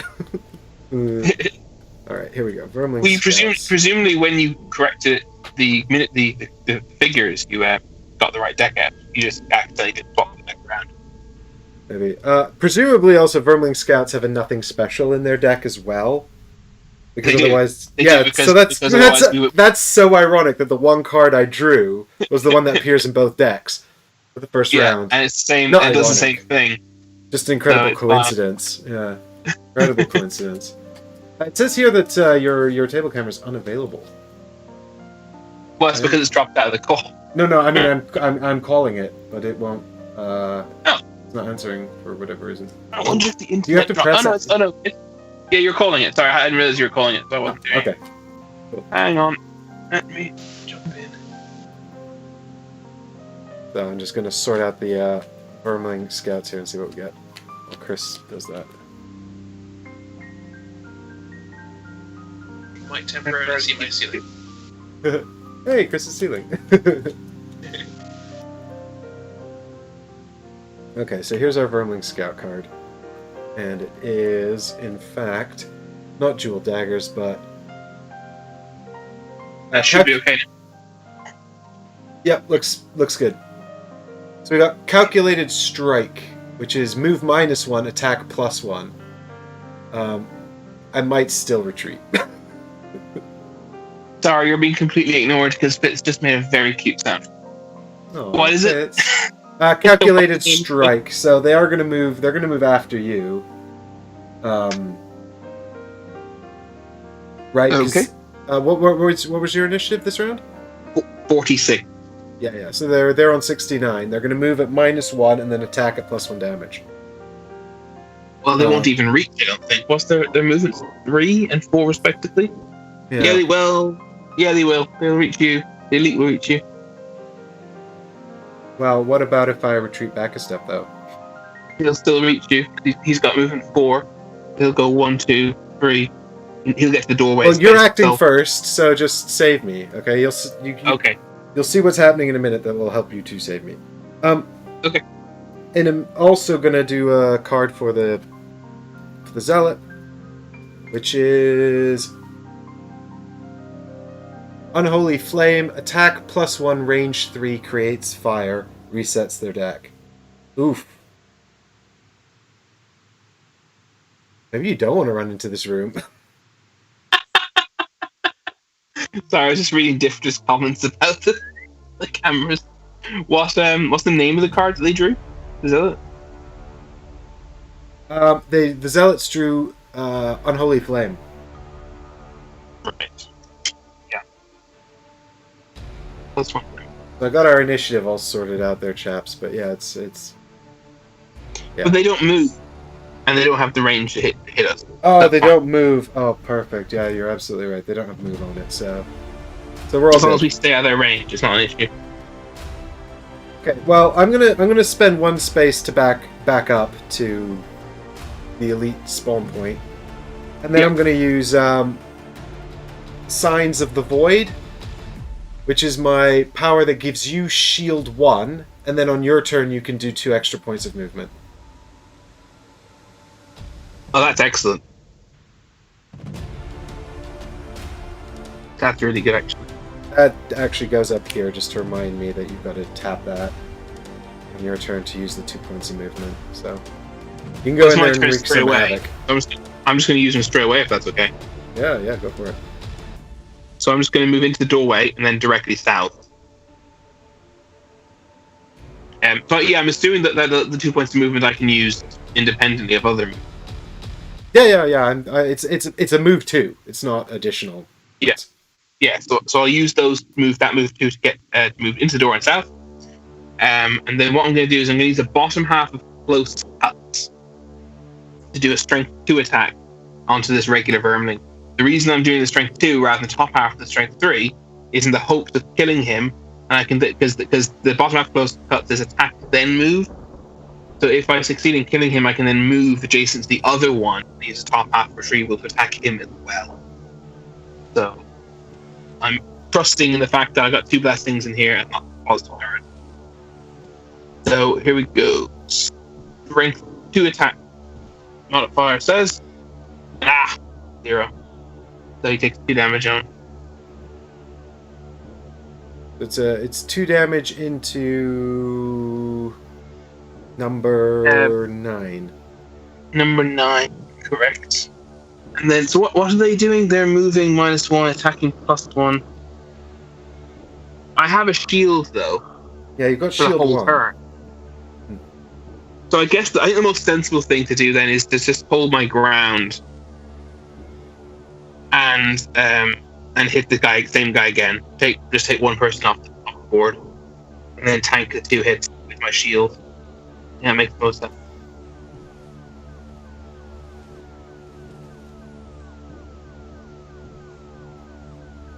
Just trying to see if there's anything. I also have the leather, so I should be fine. I just shuffling that curse I forgot to shuffle into my deck. Well remembered. Okay, I'm going to use the top half of retrieval to do a second strength 2 attack. Again, it's melee, so can't use the favorite. +0 again, so that means he takes another 2 damage, he's dead. Womp. So it took 2 hits, but look, he's dead. I got 2 more zeros out of my deck, which is good. I haven't drawn a single negative. I've drawn a +3, a +1, and 4 zeros. I guess that's the good thing about leveling up and just improving your attack modifier deck. Absolutely. Okay, so I'm just wondering if I use my compass to force someone to move away, would it prevent them reaching me? But it won't. So I'm just gonna have to look. You've given me shield. I've got my armor, so hopefully I can take these hits. Yeah, you're on full health as well, and I don't know. Let me check if I have any heals or anything, because I'm down to 2 cards. I'm out of cards now, so I'm going to be resting after this. But I think we're okay. So the next thing that happens then is that the verming scouts are going to attack. Yeah, I mean, I've got a heal in a pinch.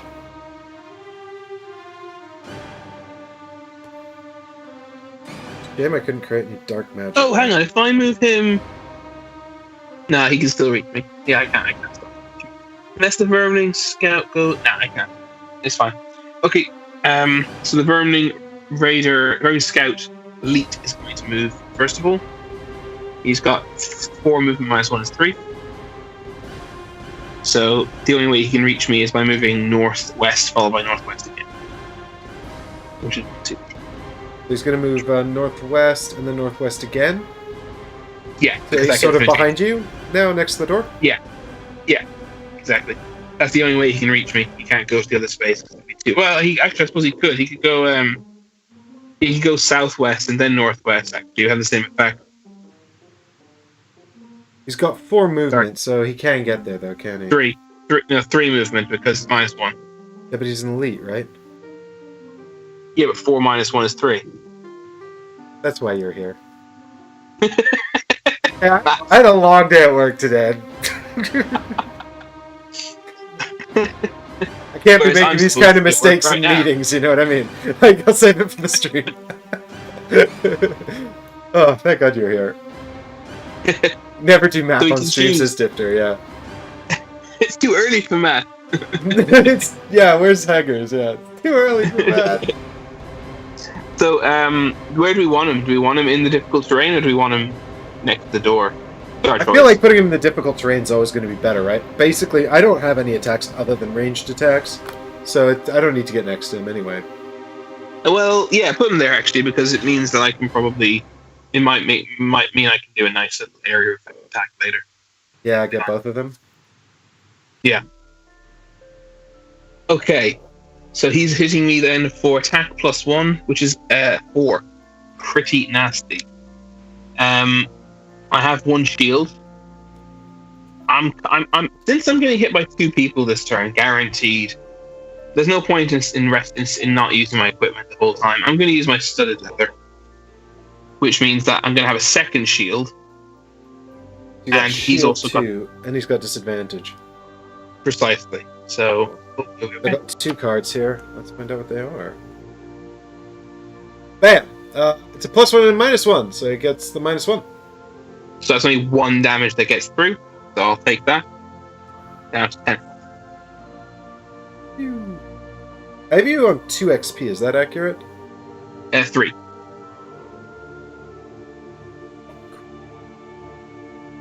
One from the favourite. One from... the bottom half of double... No, it wasn't that. Sorry. Man, if I do a short rest next turn, now it'd be like a really cool... No, actually, never mind. I need to set that up earlier. Ignore me. Where did I get the other... Actually, hang on. Now that you mention it, why do I have 3 crits? Chat seems to have a... Chat seems to have an idea about your escalating mathematical abilities. Today you're managing Gloomhaven, and tomorrow you're verifying Fermat's last theorem. That's a pretty big jump, chat. I know why. I got the fearsome efficiency because I'd already killed an enemy that turn. I got +2 attack and 1 experience. Yeah, I'm on 3 experience. Heger's humor is now hitting everybody. He says, well, I'm distracted because I'm playing Arkham Horror, but at least I'm being nice. The implication being that if he's interacting with us at all, he's not being nice. Well, no, it's because Heger's goes hot and cold on me, isn't it? So he's apparently, if he's distracted, he's nice to me. But just not saying much, Heger's doesn't mean you're being nice. I mean, if anything, that implies that you're employing the theory of, if you have nothing nice to say nothing at all. I want compliment, damn it. Oh, 9 is dead. So the second one now is going to attack me as well. Yep, so that's... this one's just shield 1, right? I think I've shield 2 for the shield +1, shield 1 for the... it's just for the attack, right, from studded leather? Oh yeah, just the one attack. It's just the next attack. So but I still have shield 1, because your shield that you gave me last the turn, doesn't it? So, +1 though from the attack. Oh, yeah, shit. so he moves northwest to be adjacent to me. He does strength 3. Strength 3 hit. with a So shield brings it down to 2. Oh no, he does strength 3. Sorry, dude, I drew it +1. Oh, so it's So 2 it's plus 4 1 actually. plus 1 is 4. Shield knocks it down to 3. Yeah. 3 damage through. I'll just take it. It's fine. Down to 7 health. Yeah, it's okay. I'll just pop up and heal you next turn. All we have to do is Exactly. stay away from those zealots. They're miles away. They're not in range of anyone. They are Okay. quite slow, yeah. Hopefully And they've generated fire magic for me to abuse next turn in some way. Maybe. yeah. True. So I'm gonna have to do a short rest. Start my You're doing a short rest, are you? Yeah, because there's 4 enemies in the room with us. I don't think I got time to do a long rest. Nice chill session. I'm not even in the room, so I'll do a long rest. Oh really? You can if you want. I'm just messing. I've got actually. I think actually I could probably do a couple of useful things. Did you move the zealot? The zealots don't move, Moose, because Unholy Flame just has an attack command on it. If the card doesn't say move, they don't move. Exactly. It just says attack, so they didn't actually move. But it does remind me that I need to reset their deck, though. Yes, please. I'm going to lose a random card now as well. Hang on. I'm losing Fancy Hat. I quite like that. I like Fancy Hat. That's my I don't think I want to lose that. I'm going to take a damage down to 6 health. I'm going to lose a different one. I might really regret this. Oh, I don't want to do this actually. What if I like? Oh, Yeah, but don't forget, dude. You have the throwing hammer. You got the fateful compass. You got tools that enable you to. I think if you don't run in towards the zealots, you should be all right.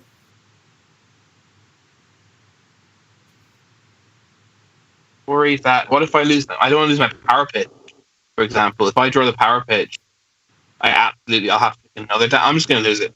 It happened. Look, it happened. Yeah. I'm losing it. Fair enough. Losing my fancy hat. Very sad about it, but it's happened. It is what it is. Because the way to look at it is there's several cards I want to lose even less, and if I keep drawing those, I keep losing health, or make the situation worse for myself in some way. Yeah, exactly right. Oh, my components are all wonky. Is the camera getting out? Maybe when I was answering. And he's like, "Keep the hat. It's lore. No, the horror." Oh, the horror. Okay. Right. Oh, rats! I kind of want to do both of these things. Damn.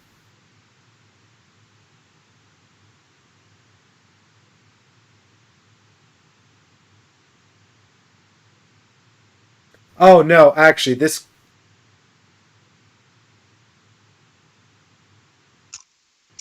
combo could be great, although it could also be really bad.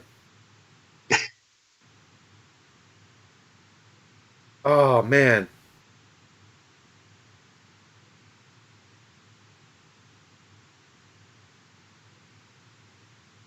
Oh, man. I want to act first, but I'm not very fast.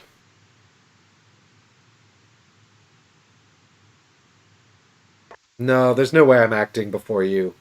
This only works if I act first. Are you sure? I can try and help. I can try and make it. I can try it slowly if you want. Yeah, the danger is, though, that they act first before either of us, and then it's really bad for you. Yeah, it's not great then. I don't think that that's worth it, even though it's a fun combo for me. It would be a fun thing for me to pull off. Yeah, I think I'm better off just doing. Well, it doesn't really matter actually. I'm playing the same 2 cards. I can play them either way around.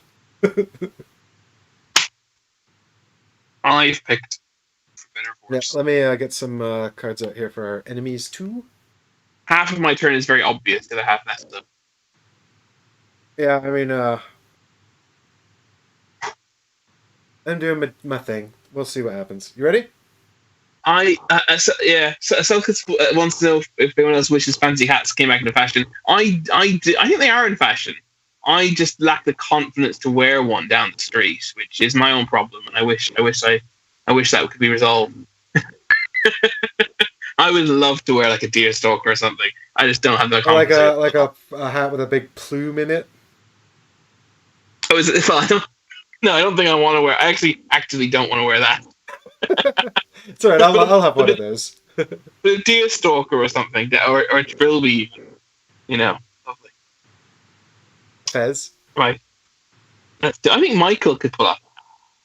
Michael looked a bit. I don't know. He has a certain dignified air about him when he's not talking.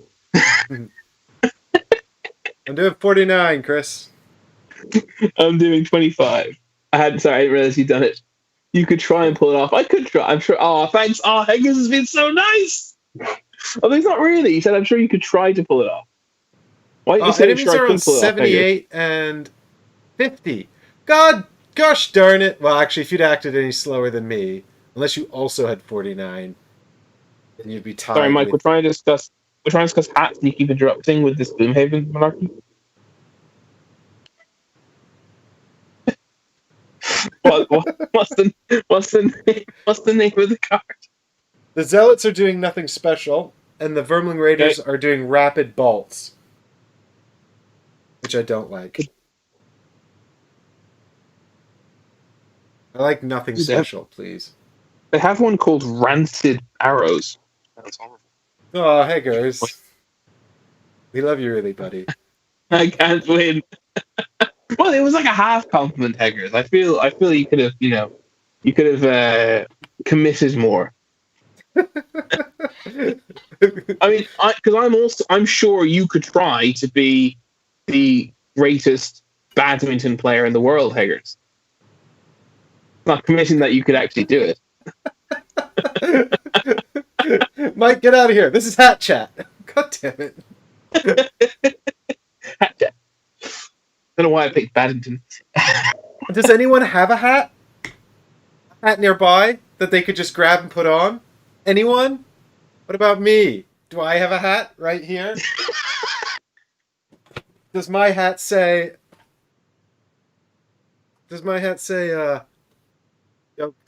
we have beef on it? Yeah, it does. I have a we have beef golf hat, so there. Oh wow, I've lost so much respect for you now. There's something about seeing you in a backwards baseball cap that I just don't like it. Some people it looks good on some people, but with you, I just don't respect. What do you mean no? I can't. You're telling me I can't pull off a fucking baseball cap? Not backwards. Not anyone can pull off a baseball cap, but not everyone can pull it off backwards.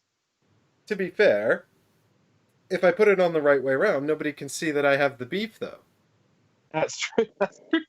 In fairness, you pull it off a lot, but don't get me wrong, you pull off a backward baseball cap a lot better than I could. I actually can't hear you with my headset off, but I'm sure you're saying only nice, polite things.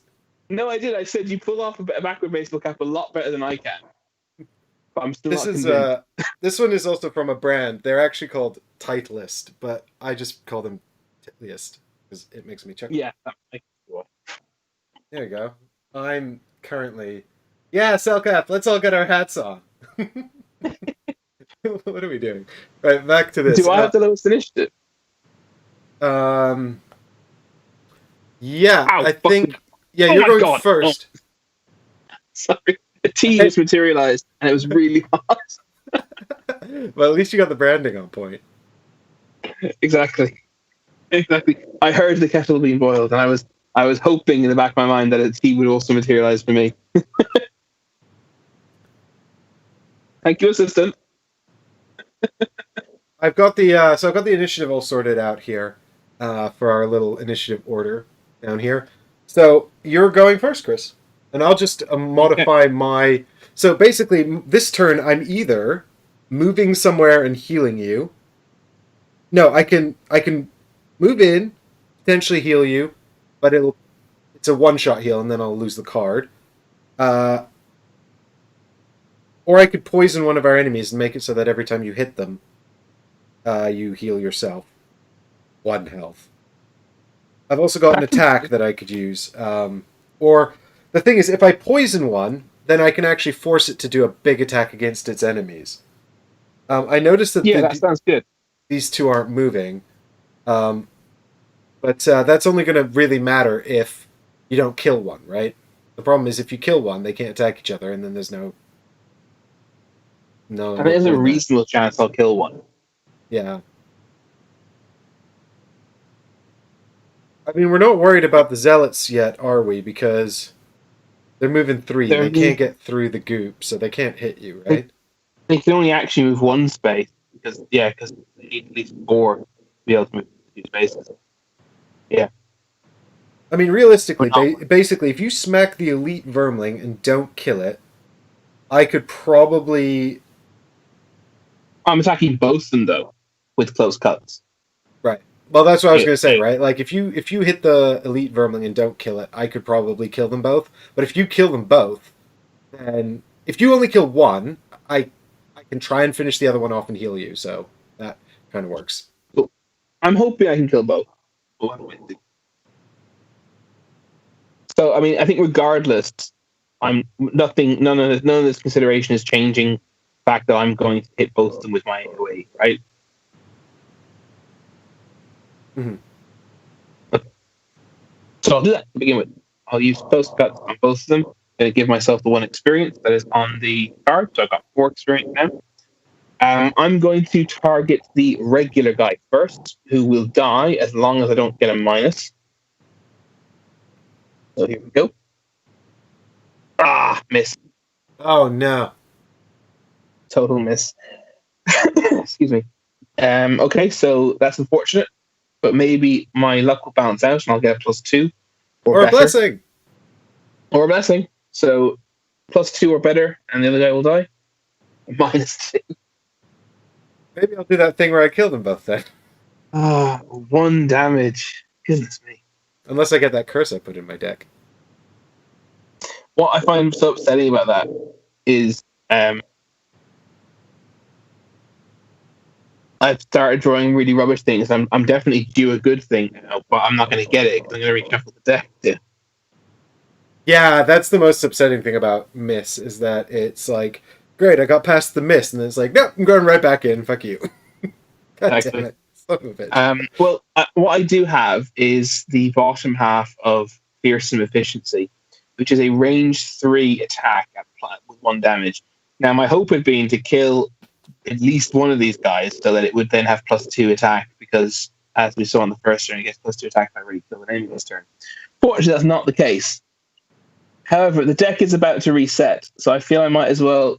I'm going to have disadvantage, but I feel I might as well try and kill... what about the top? Oh, you can't use the top part, can you? No. Let me just double check my odds here of killing one of these. If you kill the basic guy here, I can't do my move against them. Because I need to control them to attack each other.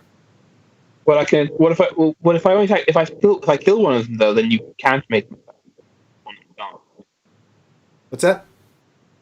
But if I kill one of them, and one of them, you can't make one person attack someone else. That's exactly what I'm saying. So if you kill one person, one of them, then I can't really do my sort of crippling move against them. Whereas, so you don't want me to kill anybody? Well, I'm just having a think here, because what I've got is I can either heal you a little bit and hit one of them for a very weak attack, or I can basically make them kill one another. Do that then. Do that. So I think if you can do a little attack, maybe just hit the elite and try not to kill him, basically. Well, they both have 3 health now, so... did the elite take damage? When did that happen? I must have missed it. He took 1 down. Just now. He took 1 down. I got -2. Oh, you got -2. I'm not used to getting a -2 and still doing damage. Cool. Is there something else you can do with that card then? Oh no, sorry. He has 4 health, not 3.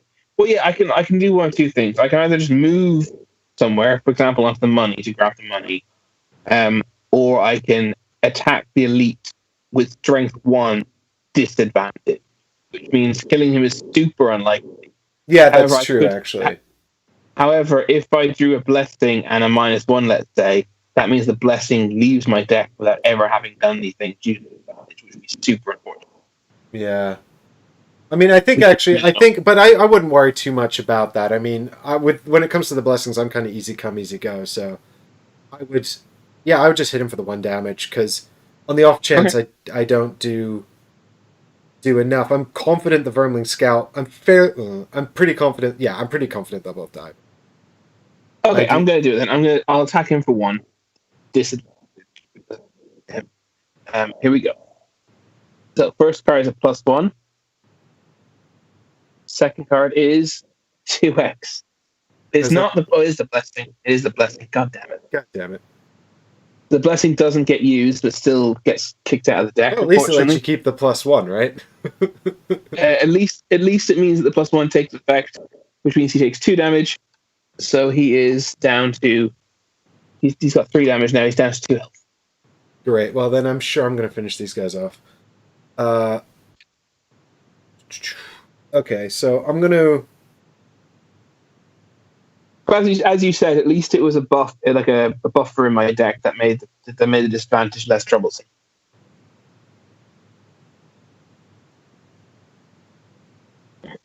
So I guess I'm going to kind of just waste sap warmth here, but I can't even heal myself with it, so it's kind of a waste, really. But never mind. I can poison the elite, and then when you hit him, you heal 1, right? Which might have been useful if I'm not going to hit him again. You're probably going to kill him. yeah. See, this would have been super useful if I'd used it before you'd gone, but there's just no way of that happening. I'm just not fast. I need to set these things up in advance. You see, tactical brain thinking. But it does generate dark magic just in case that's useful next time. And I'll leave it here for now, but it's just not going to happen. It's not going to stick around. So now I'm going to use the bottom half of Turn Out the Lights, which forces the elite to hit his friend, and he's going to do it with. I'm going to spend the fire damage here, the fire magic here that the zealots generated, to give the attack +1 damage. And oh crap! I don't have my. What? Where's my card? Didn't I prepare this? Master Influence? I definitely prepared this, right? I remember you saying the words, "I'm going to prepare Master Influence." Yeah, I went back. Remember, I made a whole thing about it because I went back in with the stamina potion to get it so I could prepare it. Yes. Did you then not do it? No, I'm sure what's happened is I've picked it up and put it back in my deck. By accident. I think you're right. I do remember you saying you were doing. Yeah, I feel like, because I used it for the bottom half, and then I had to go back in and retrieve it so I could play it for the top half. And I've got the experience points from it as well. I'm sure I used it. Okay, that's fine. Whoops, just a bit of table admin brain fart. Yeah, so I'm spending the fire magic to add +1 attack damage to the Vermling Scout and also give him advantage. And he's going to use my deck, so got 2 cards off of here. He's hitting his friend for 4 damage plus whatever comes up here. Which And is... with advantage. We got a miss and a 1. So 1. Phew! I thought maybe you were going to tell me they're the miss trumps. That's lucky. No, it doesn't. So he hits his friend for 5. You'll still reshuffle your deck because it's now in your discard pile, but you count the best one because of advantage. So he hits his friend for 5 damage, which is reflected back onto him, and they both die. Oh, that's so good. Yeah. He reflects back. I mean, that would have insta give both of them with no previous damage. That's so what good. I mean. Like that's my that's my. But I have to lose the card now, which is a shame. But but that was worth it, man. And that saves them both attacking me. That was so good. Well done. Awesome. So I'm gonna get 1 experience point, and we generate ice magic. So now there's ice and dark magic, just in case. They both go down to waning then at the end of the turn. Well, actually, sorry, no. First of all, the zealots move 1 space. The zealots, yeah, they're both going to move. I guess are they both going to move? Where are they going to go?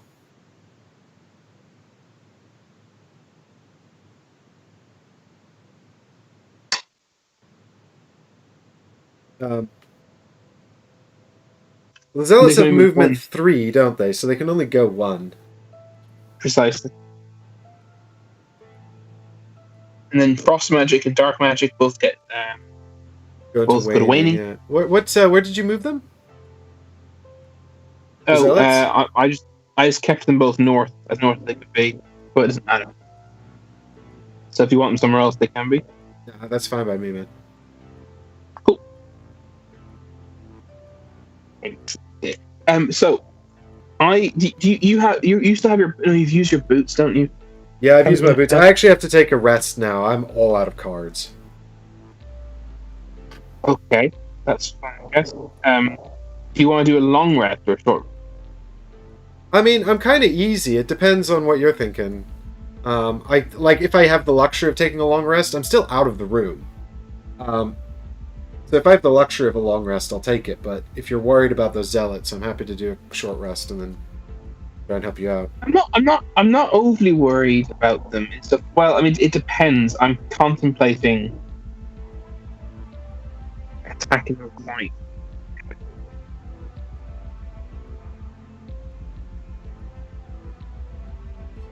Yeah, I would like us to get that chest at some point. oh yeah, I didn't. I Even can. test out. I'm adjacent to all this money, so I can hoover up all 3 of these coins very easily. I forgot about the money too.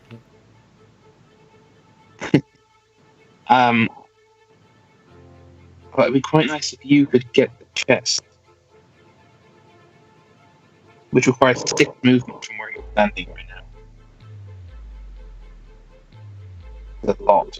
Well, I can if I do a short rest, I can get quite close to it.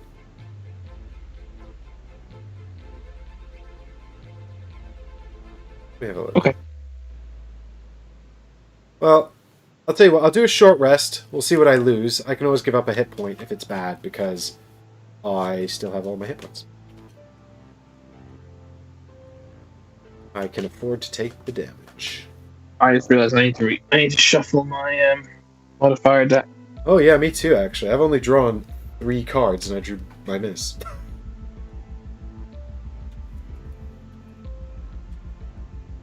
Standard.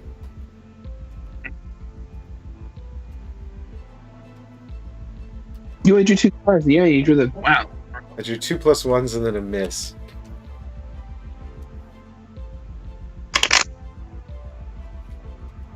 I suppose that's the disadvantage of the perk that just takes the minuses out of your deck, is it does increase the likelihood of finding the miss, I suppose. Yeah, but also equally increase the likelihood of finding double it. Yeah, that's true. I've removed 4 -1s, replaced the 0, replaced the +1. So that's 3. I quite like what I've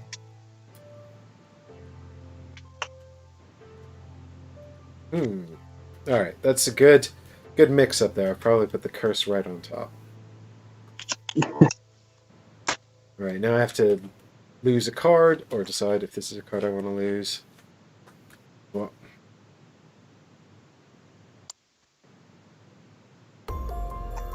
I'm very happy for you to go get that chest, though, because I think I need to stay here and kill these guys. Well, start at least hit these guys.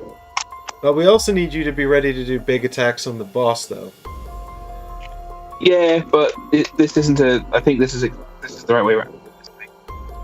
I don't really want to lose this card, because it's the one that combos with my big heal.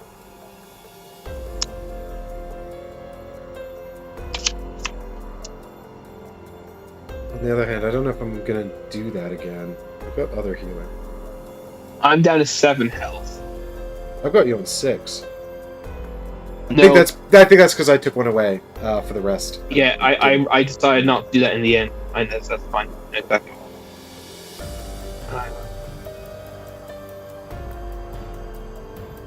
I mean, to be fair, I don't need... I can still do the big heal. I just would need to heal the poison and it wouldn't combo to give you a bless, that's all. It's still not the end of the world, though. I mean... It's nice to have range 2, target 2. Just in case I need to heal me. Problem is, what if I lose something... Well... What if I lose something I like even better?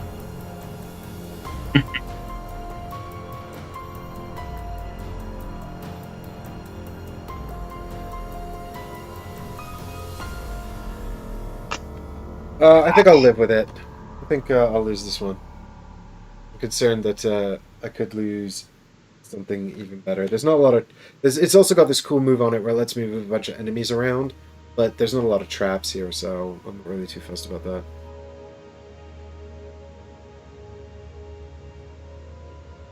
I can't decide if I should wail on... Killing the blood thing wasn't too bad last time. Yeah, but that's because you did your mega super duper stupendous attack. Yeah, I know. Okay, I'll do this. Yeah, but I've several of those megas. 2 of those megas. If I give you extra movement, would that be helpful? Is this too direct? Never mind, I don't think I can actually. Well, maybe I could. It could who knows? be, but it's not urgent. They've 7 health each, the thing, you see. They do have a lot of health. Rude.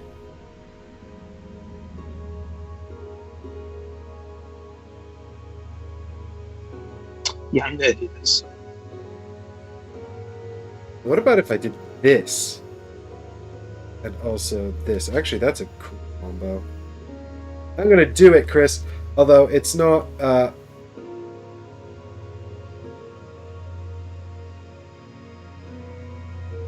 Yeah, I'm gonna do it. And I'm gonna do it. Alright, I hope I'm going first, but we'll see. Ready? Yep. Here we go. Ah! 46. 43. Oh, I am going first! This never happens. Yay! I hope I'm going before them, too. I haven't drawn a card for them yet. Bam! What? 19! Oh, shit. That's bad. I want to know what I remind Heggers of with my hair down. And whether this is going to be a nice or nasty comment. So they've got 19, so they're going first, actually, and then it's me, and then it's you. Ugh, they move +1, and this is so bad. They move +1, and they jump, and then they're going to attack at -1 damage and curse. Is the curse each attack, or is the curse just a thing that they do? Is that 2 curses, is what I'm trying to get at? Yeah, it's going to be 2 curses. Because they each do it, starting with a lower number, which is number 1 Heggers' down. comment got blocked, but I don't know why. It's very, very nice. Very kind. He says, you remind him of a Cocker Spaniel. Oh, it's because the word cock is in there. Probably. Oh, the word spaniel? I don't think that was a nice comment. Hey, they're magnificent dogs. Who doesn't want to be a magnificent doggo?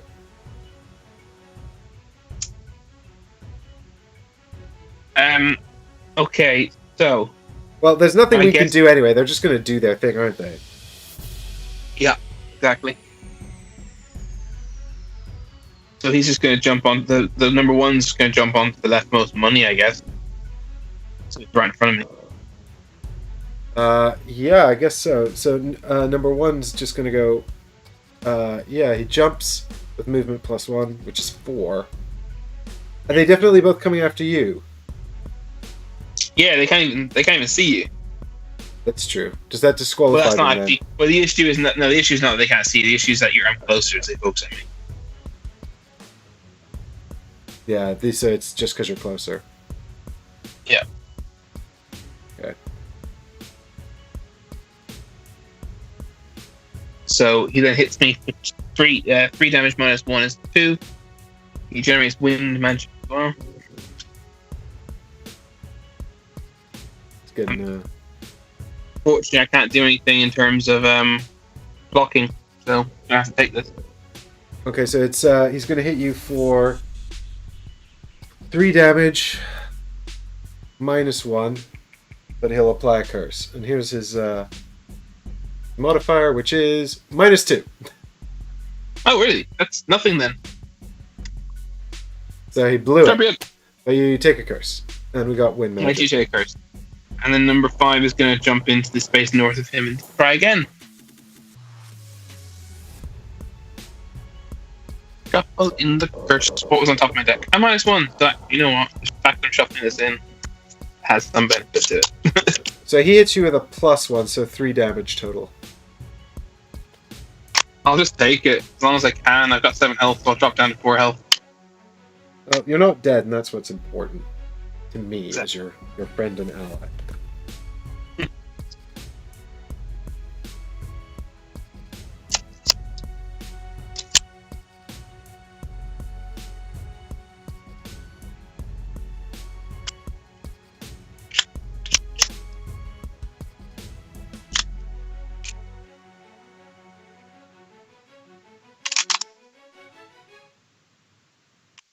Okay. And then you're going before me, aren't you? Yeah. Yeah, I am.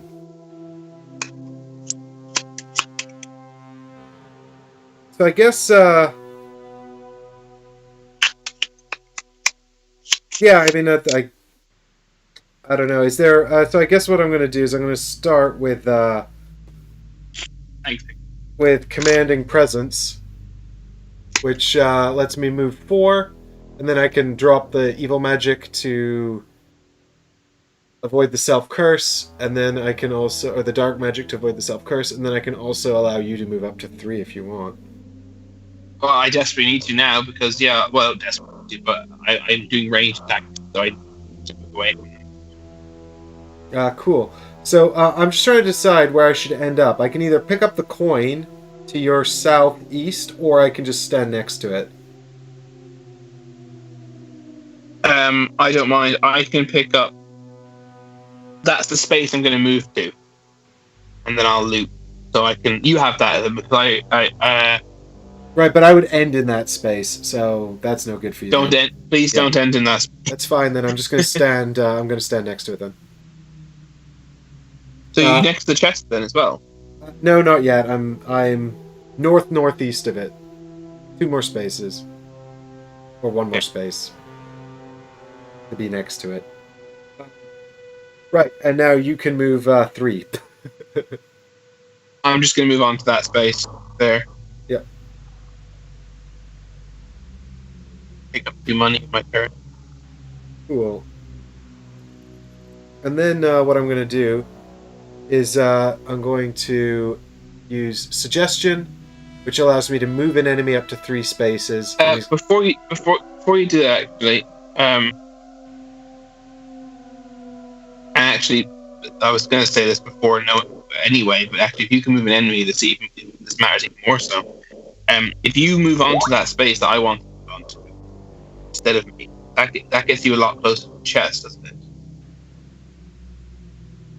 Actively, there's 2 movement onto that space. It's equidistant. Oh yes, you're already in the difficult range. Oh, okay, it doesn't matter then. Okay. But hang on, you can move the character, right? An enemy, right? Yep. So in that case, I'll move south instead onto the center money piece, and you can move on to the back money piece, because then we can get all the money in this between us. I'll get 2, and you'll get 1. And what you want is for me to move the guy that's next to you, right? The guy who's currently adjacent to me, make him not adjacent, please. Yeah, so he's going to move northeast then. Perfect. And he's going to hit his friend for 3 damage, and I'm going to spend the ice magic, so he also stuns his enemy. Oh, sweet. Or his friend. And the damage will come from their deck, because I could have spent the ice magic to like buff the attack, so that he would do an additional damage with advantage, but I think that well, he's using my deck, so there's a chance he gets one of my curses, but I guess that's okay. But I think the stun is better, actually, so one of them stun next turn. Yeah, it's cool. Personally, I think that's probably better, so... There's a stun token. It's this one. That's a stun onto number 5, in addition to whatever damage card is here. 0. It's a 0. So he does 3 damage to number 6. I think it's number 5. Number 5, right? Oh, yeah, sorry. 1 does 3 damage to 5. Yeah. And the card is done. And I get 2 experience points.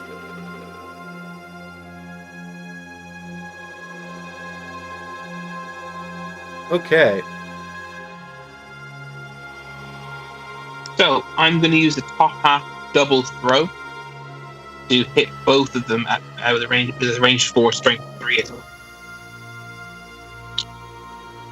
So, I think I'll start with the number 5, who's already damaged. Trying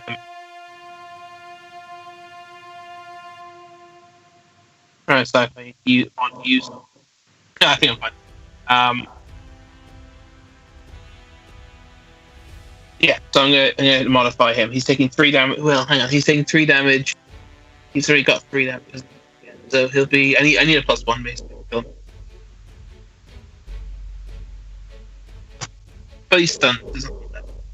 He's not doing anything anyway. So he takes 2 damage? Yeah, he takes 2 damage. 2 more damage? He's only got 2 health left. Yeah. So he's got 2 health left and he's stunned. But the good thing is, the other fella, number 1, I'm going to, for his portion of the attack, I'm going to use my favorite axe. Which means I add 3. So I'm doing 6 damage basic. So again, +1. Dead. Come on. I barely have any -1s in my deck. 0. Oh, damn it. He takes 6 damage? Yeah. He takes 6. And then I'm going to use the bottom half of my retrieval card to move 1, loot 1. I'll just stand still and loot. Get this one under me, the one next to me. You should have the one that's under you by now. Your turn. Because it comes from my turn, doesn't it? Yeah, so we both have 3 now.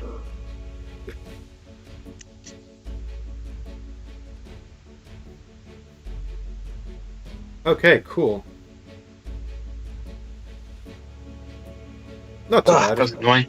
When do I choose to use a throwing hammer? I assume I couldn't. I can't now say that I was doing it. Just during your range attack. Yeah, it's fine.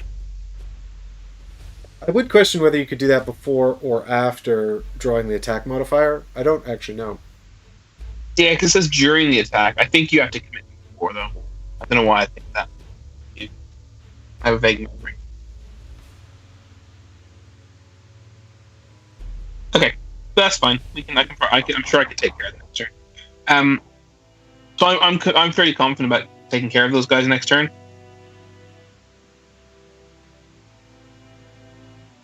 But having said that,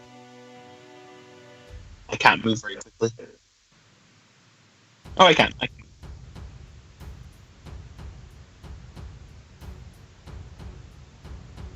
Yeah, you think you can take care of him? Yeah. Yeah, I'm reasonably confident. They both have 1 health, and one of them's not doing anything. One's done. Yeah, I'm comfortable. If you want to run back and get that chest, I'm cool with that. If you can heal me as well, then obviously that's excellent. I've only got 4 health, but I think we're okay.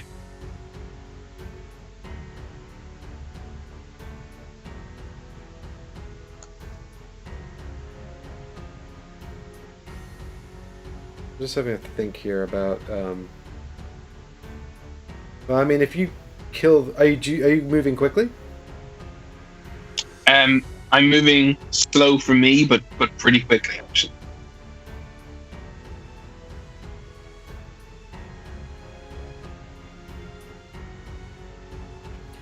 Just wondering, they probably don't have all that much, quick behavior. I hope in their deck. I hope. But not. Yeah. I mean, the worst case scenario, one of them will attack me. Well, yeah, the other's stunned, isn't he? Yeah. I mean, I suppose in the worst case scenario, you have to ditch a card. Worst case scenario. Yeah. So let me just have a look and see what I can do.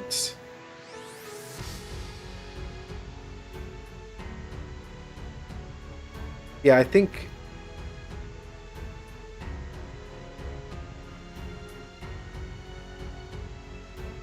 Do I have to stand on the chest to open it? You either have to end your turn. It's the same as money. So you either end your turn on it, and Or you loot. auto loot your space you're in, or you can use a card that says loot range 1, loot range 2, respectively, whatever. You know? Yeah, I think I do this then. This sets me up for a nice move next time. Okay. I think. Ready when you are? That, yeah. Should be fine. Yeah.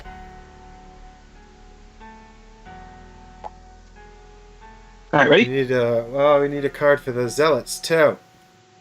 Okay. All right, here we go. Flip. Bam, 59. I'm going well slow. 24. And they've got Lovely. 27. Oh, just. This is actually good. I wanted them to go before me. Is it drain life? Is it? Yeah, drain life. Ooh, they heal. We do not want that to happen. This is true. But I guess the one, if you kill the one that's not stunned, then the stunned one won't heal, right? Because you can't take any actions? Or Yeah, does it exactly. just automatically heal. No, I don't think you can do anything. Stun says cannot perform actions. Yeah, no, he'll do nothing. Awesome. They literally skip it. Haha, sucks to be you. So I'm going to use Ricochet. Pop half a Ricochet to do 2 attacks. And the first one, Strength 2, Range 2. Second one, Strength 2, Range 3. Sorry, other way around. Strength 2, Range 3, followed by a second attack against a different enemy. Strength 2, Range 3. So I'll attack the fellow who is not stunned, who has my axe embedded in his face to begin with. So we're looking for anything but a -2 or a miss. Or the curse that went. Just remember. Here we go. +2, he's dead. You can have your axe back. Well, he drops the axe and the money in his face. But I will make sure I get that back. And then I'm gonna second part of Ricochet is to use to make another attack at a different target. Strength 2, range 2. So again, we just don't want to miss. +2, and he gets muddled. One of the cards I bought, one of my extra park cards, but it doesn't matter. Yeah, he's got 5 damage on him, so that's 7. I mean, that's 4 more. He's murdered. Yeah. Oh yeah, it's 5, not 6. You're right. But he's dead.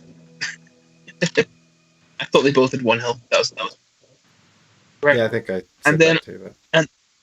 yeah, sorry, I must have. And I've got 3 movement with the bottom half of center mass, as well as push an enemy 2 spaces. Obviously, I can't push anything, but I can go 1, 2, 3. Sorry. Just hold that thought for 2 seconds for me, buddy. No, it's fine. Go for it. What were you thinking? I just wanted to make sure I could still do what I wanted to do. But how could I be preventing you?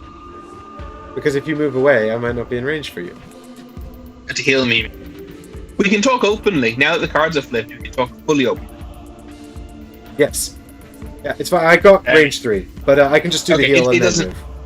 But it doesn't matter. I would sacrifice the heal for this because I'm going to pick up the axe by ending my turn. Listen, you need to be healed. We've got the boss room next. I need the massive axe even more because the boss room. But anyway, I end my turn on that space. So I just want to make it clear that I killed that guy, and then on the same turn I walked over and looted the money he dropped. For reasons that may become important later. Exactly. Cool. Well, okay, your turn. I'm gonna hit you up with this oldie but goodie. It's the one where where's this thing go? There we go. It's the one where I heal you 5 and poison you. Nice. Apart from the poison. Well, we'll get rid of that too. Generates evil magic, which I'll put up. And you go up to 9.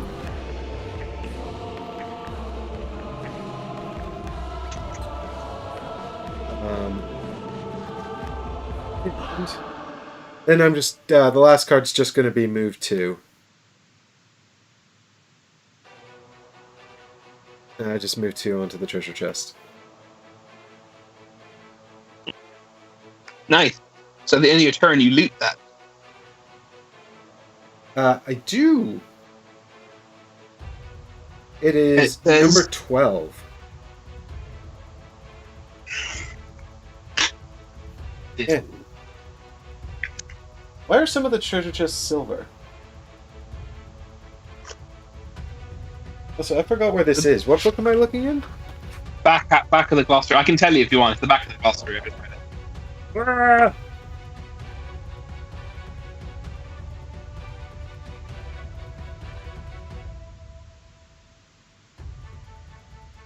$5 gold. That's pretty cool. That's 5 gold, not 5 money pieces. So I guess just record that directly onto your thing. But Chris, I don't have a pencil. You fail.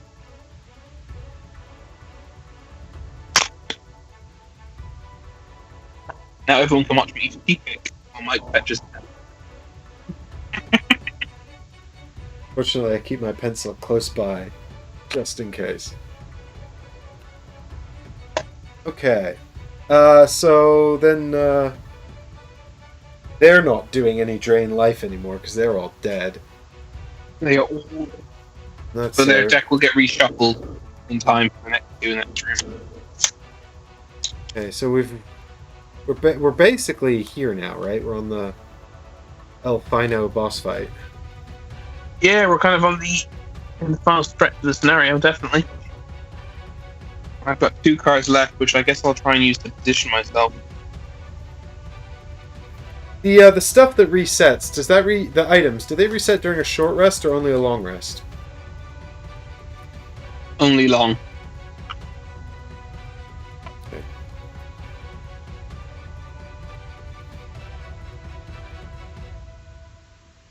I've already played my 2 cards. I only have 2. Easy decision then. Oh, I need to do something real quick before I plan my turn. There we go. Oh, we need to move the magics down as well. So wind goes inert. Just. And dark goes.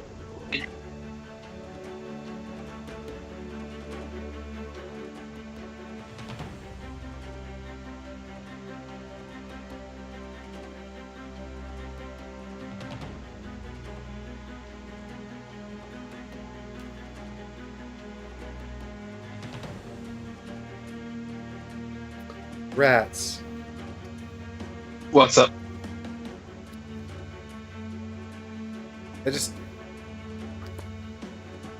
I wish I had, wish I could play the bottom half of all my cards. And ignore the top halves.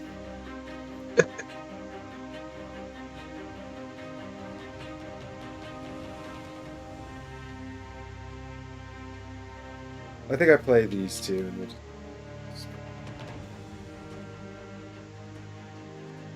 Ready? Let's do it. Boom! 26! 51. Well, I'm going first. Yes, sir.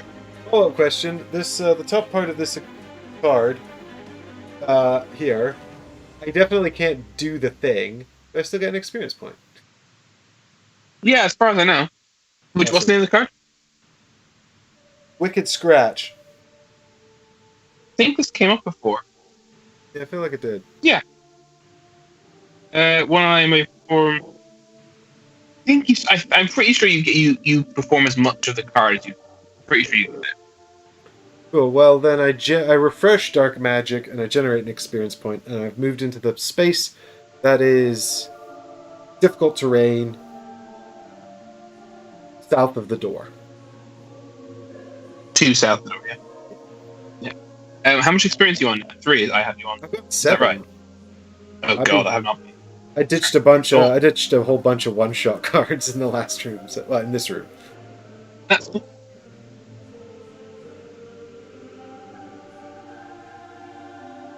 Over to you, sir. Just double checking.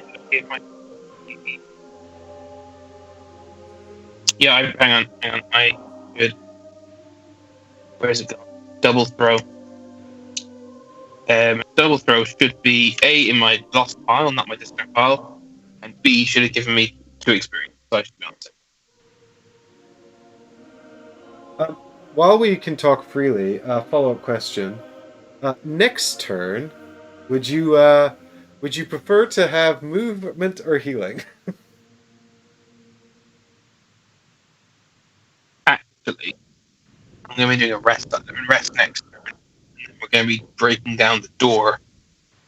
Second, just looking at that. So if you're going to rest next turn, you're going to get all your hit points back, right? You'll be back up on 11. Is that right? I was going to do a short. Oh yeah, okay. I guess I could do a long rest while you catch up with me. Yeah.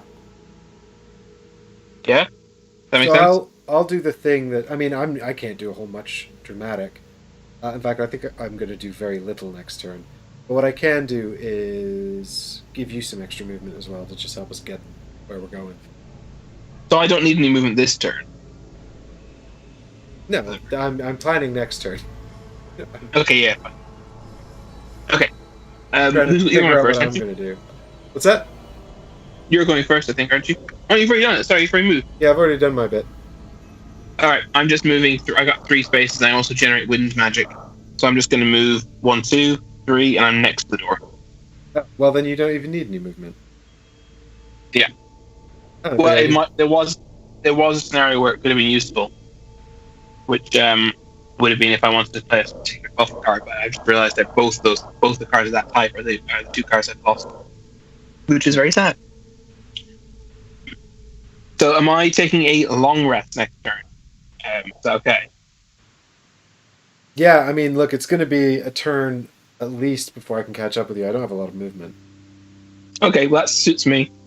So I'm going to long rest, and you pick 2 cards.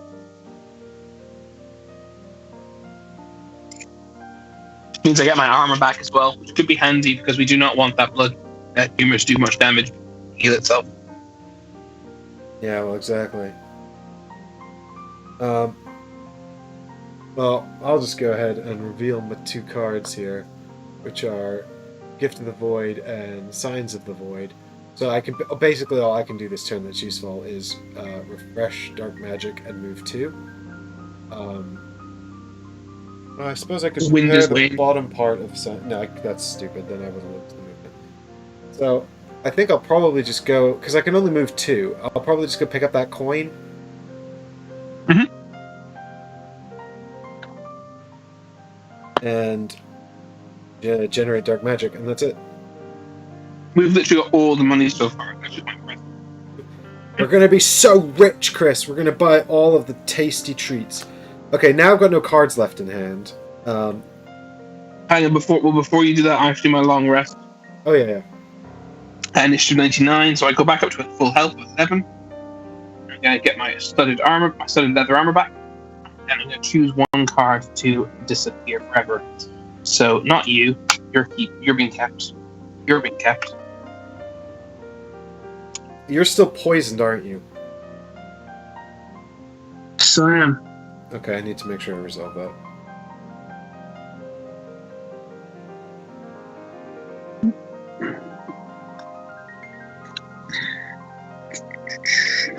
So I'm trying to decide what card to lose. I think I'll keep this one as well, because you could come in handy for finishing him off.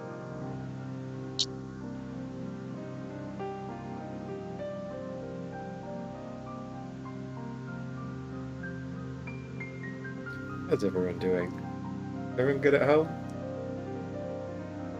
I'm going to lose close cuts. I'm going to keep the rest. So I've only got 1, 2, 3, 4, 5, 6 cards. That's quite a few actions, I guess. Although some of these are going to be one-shots. We don't want any more close cuts. What we want is big wins.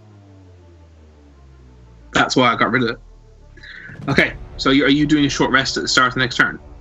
I can. I've got 7 cards left.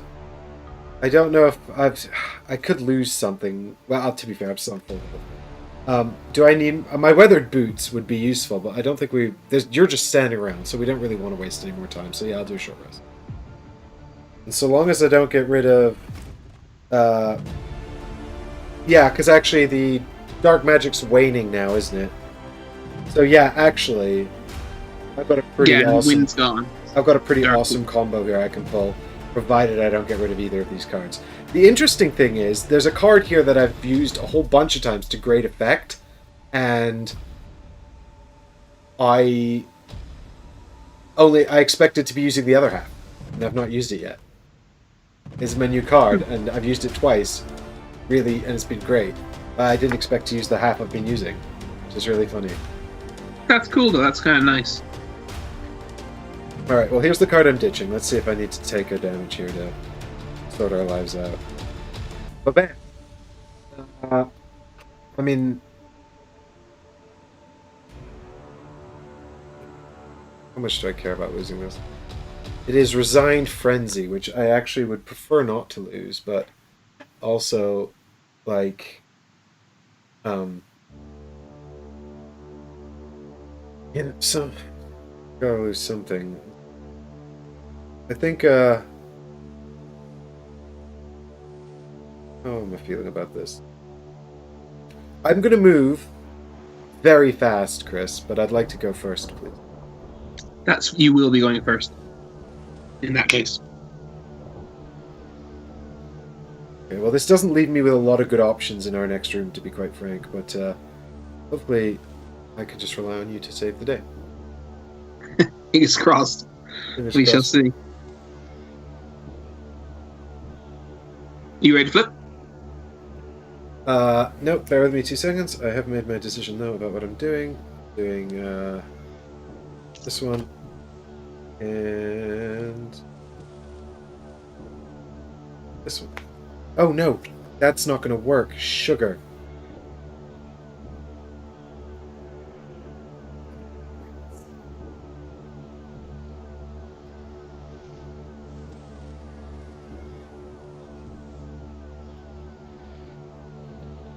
Maybe these then.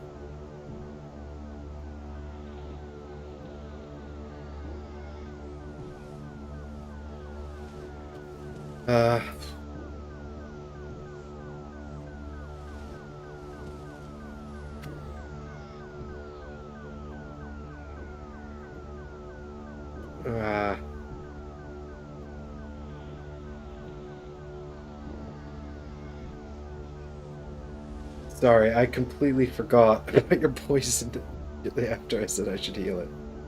Oh god. Fortunately, I remembered before it was too late.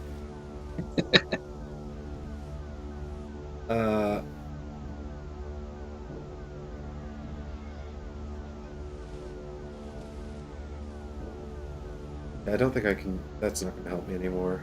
That means I can... Yeah, okay, let's do this. This will be fun. It's still good. It's just a bit of a waste, I think, but... boom. You ready? Ready. Let's do it. Ba-bam! 46. 15. 50? 15! Oh god. So I was like, you said you were acting quickly. What are you talking? What are you doing to me? 50's fast for me, baby.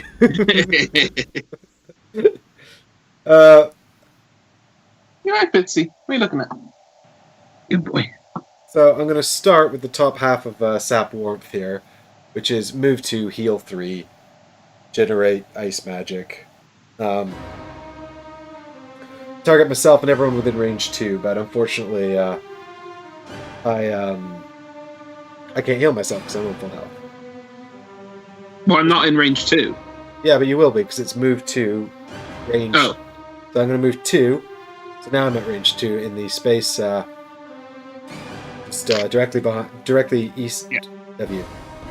And now I'm going to heal you and me both for 3. But it just heals your poison, and then bum bum bum generates ice magic. And actually, how much does it heal me? 3. Good, because we actually made a mistake. When I long rested, I did not go back up to 11 health. I lost the poison. Oh yeah, that's a good. Well remembered. Okay, well now you're back. So I'm actually at 9 health. So you're actually healing me back up to 11 now. Is what you're doing. Grand. I lose the card, but I gain an experience point. So that's 8 experience for you, is it? Yep. My next card is the top part of Signs of the Void, which is you get a shield and 2 movement. Boom. Oh, sweet. I like to cast this one right before you go through doors. Yeah, I noticed. I wish I knew that was going to happen. I had forgotten. We can develop our own colloquial Hanabi language. Whenever you're opening a door, I'm probably casting this if I can. It actually doesn't matter. It doesn't matter that I missed out on that. Not remembering that. Okay. Well, that's actually very useful because I could back away potentially. So I'll use my 1 movement for the bottom half of retrieval, move 1, loot 1 to move into the doorway and open it. And I still have your 2 movement to use later. Is everybody ready for a dramatic reading? Ready, Mike. You glance at the blood trail leading through the door, and you know what lies on the other side. Another malevolent tumor. Pulsating and dripping with a foul, dark energy, you ready yourself for the fight ahead and push forward. Special rules! The blood tumor starts the scenario with character times 2 damage. 4. Anytime a figure or other than the blood tumor suffers damage, the tumor heals that amount of damage. If the blood tumor is ever at its maximum hit point value, the scenario is lost. So, Which is 12 times characters. Yeah, the blood tumor's harder now. So we have to do 20 damage to him, and if we were to kill both of those zealots, that's potentially 14 healing he's getting. In addition to him healing every time we get hurt, this is why I say we ignore the zealots and just kill the tumor. I agree with you completely. So can we see behavior cards, please, for the zealots and the boss? So I know if I'm running away or not. Just tell you whether... So I'm going to use our 2 zealots from before. So this is for the northern zealot. He is number 5. Okay, northern zealot is 5. Yeah, and the southern zealot is number 1 then. Not that it matters. Is number what? Is number 1. Okay, fine. The number less than 5. Yes, that's the tell which way around the blood tumor is supposed to go. Do you know what I mean? I mean, obviously the base clips onto the straight edge, but it could be like either way around, right? What do you mean? Well, the blood tumor, it's like it's either hanging from the ceiling or it's like standing on strands of goop. Like a little I think it's hanging from the ceiling.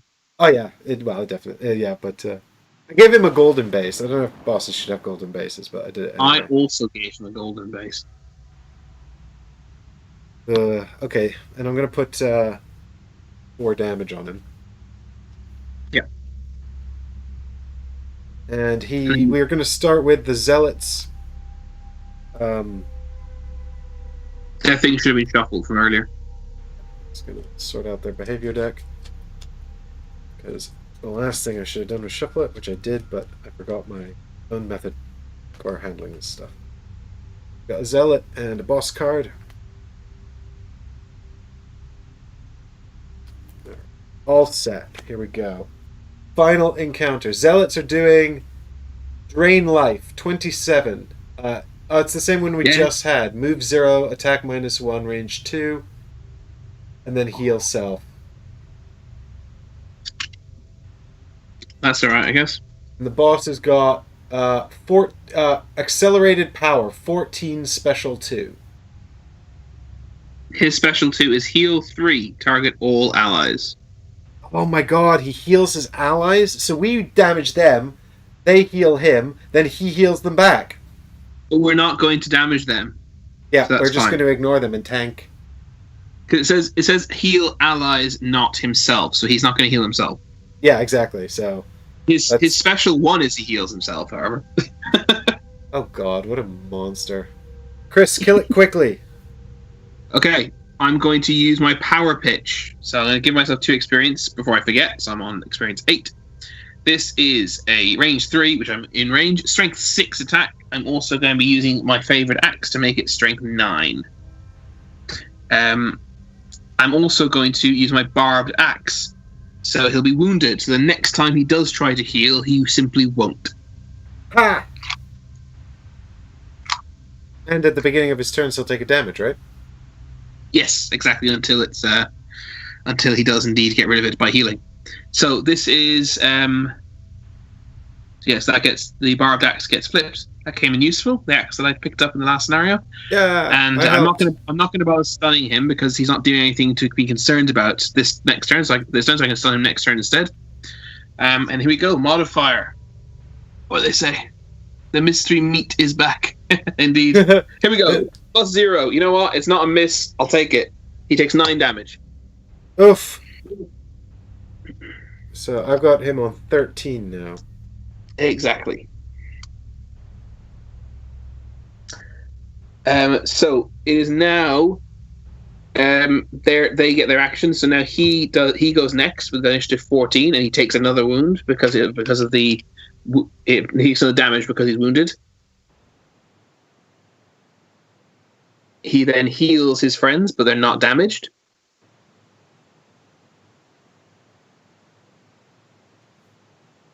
Yeah. So he's got 14 damage, which is great. He's only got 10 health left. Then his 2 friends, starting with number 1, move +0, so that's move 3 spaces. And they're going to attack me, are they? Oh, I could back away. I still have 2 movement from you. Yeah. You have 2 movement that you could have used on your turn, yeah. So I might do that. Hang on. Let me just double check You've also got shield 1, don't forget. Yeah, but I don't want, if I'm able to back away and then move back in for next time, I'll do that, right? Because I don't want to take. I mean, that makes more sense if you've got the movement and the range to do it. Yeah, I'm going to do that. I'm going to back away, back through the door and then south, because they probably won't have line of sight to me then. Makes perfect sense to me. So one's going to try and get line of sight to me first. He can move 3. I don't think he can get into line of sight, can he? He can get to, so he's the space south next. He can get to the space south west of the door, which definitely can't see me.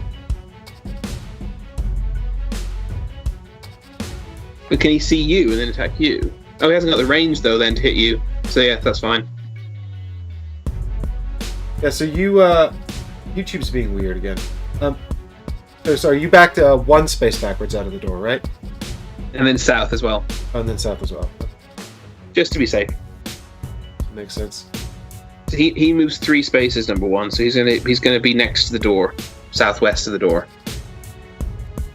And he has range 2, so he can't hit anybody. Does that make sense? Yeah, makes sense to me. And then Zealot number 5 is going to move 3 spaces all southeast, so he's also adjacent to the door, and is also not going to have the range to hit anybody. So they're basically in the 2 spaces beside the door, right? Exactly. Is it going to prevent us from getting to the blood tumor, though? Well, I've got ranged attacks.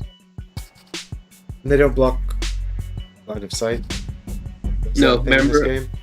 No, they've got movement, but not line of sight. Yes.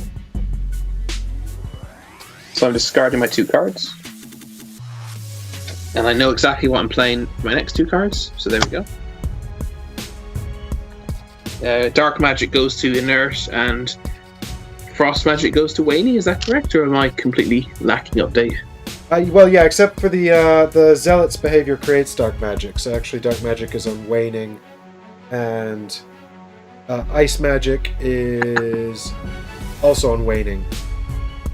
Selka thinks that I'm sus, and I might be the traitor or the imposter. Yeah, I saw that. The They stream didn't is charge still up, people. right? You can still see it, right? I can still see it. See what? The stream. Yeah, why? Yeah, YouTube's being a dickhead, as usual. Telling me the stream's seems not running. But if you're still watching it, then I'm sure it's fine. It's been doing this for a while. It's running on my TV. Okay, great. Because I'm over here like, refresh, tell me it's working. Yeah, and YouTube's like, Dipter no. says it's still running. Yeah, it's Thanks, going fine. Dipter. That's awesome. It's just YouTube being a dickhead. Okay, I'm running seriously low on cards, and I don't know how useful I'm going to be in this battle. Just I mean, I'm hoping I'll kill it now on my next turn. There is a chance. There is a chance. Oh no, there isn't. No, there isn't because of that thing. I can really hurt it good. badly. Well, I'm just gonna sort of focus, I think, on helping you. Oh, God, the thing is, yeah, I can't. I've got this card that lets you do extra attacks, but only to adjacent things. And I was like, oh, this will be helpful. And then I was like, wait a minute, no, it won't. Well, it would be helpful actually because I'm going to be adjacent to the zealots, aren't I? Yeah, but then it'll heal it. Oh yeah. God damn it! I was like, yeah, we can kill the zealots too with extra attacks. Oh shit. No, we can't. Zealots suck. They do suck. I'm really tired of them. Blood tumors suck, actually. To be quite frank. Yeah, not a lot of,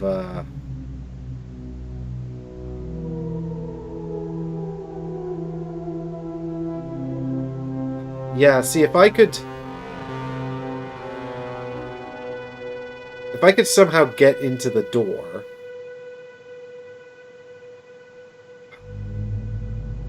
That's where I need to be, though, to hit him. Well, actually, no, I could be behind the door, actually. Yeah, okay. Yeah, I'm going pretty slow. But if you can not end your turn on the door... That... Well, actually, no, then I'm fricked, though. The zealots We're are okay. just gonna maul me. Yeah. Well, you can take... You've got an extra card to this. You haven't been hit yet. You can take a little bit of damage, can't you? I can take a little bit of damage. Although we don't want you to take that much damage because... Oh, I just realized we should actually, anytime we get damaged, unless we really can't afford to, we should be losing cards. Yeah. Because then it doesn't heal then. Yeah. I've only got 4 cards left. I've got 5 cards. I got one in the discard. Yeah, I've just remembered that my power pitch that I just used should have been lost, so I've actually got 4 cards lost now. Ugh. 2 from rest and 2 from one shots. Just looking to see if I don't... The problem is I don't have anything super... Okay. Well...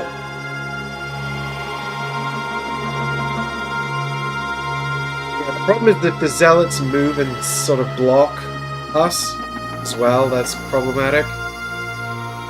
Well, we'll see based on how quickly they're moving to whether or not you'll have time to jump in their way. Oh, dude, I'm so slow. Well, maybe I'll have to jump in their way then.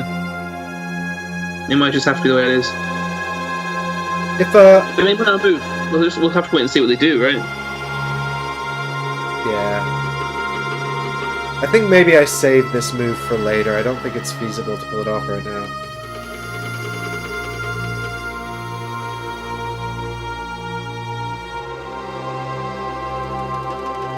I don't think I can do anything helpful this turn. Can you give me a curse? Oh, sorry, give me a blessing or anything like that? No, I've got, pretty much...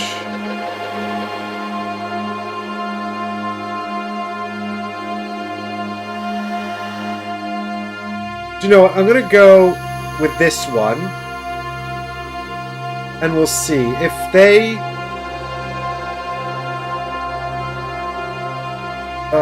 damn it, it's just not... Yeah, I can't get close enough. I think I'm completely useless. I think the music is too loud now, or it's doing something new.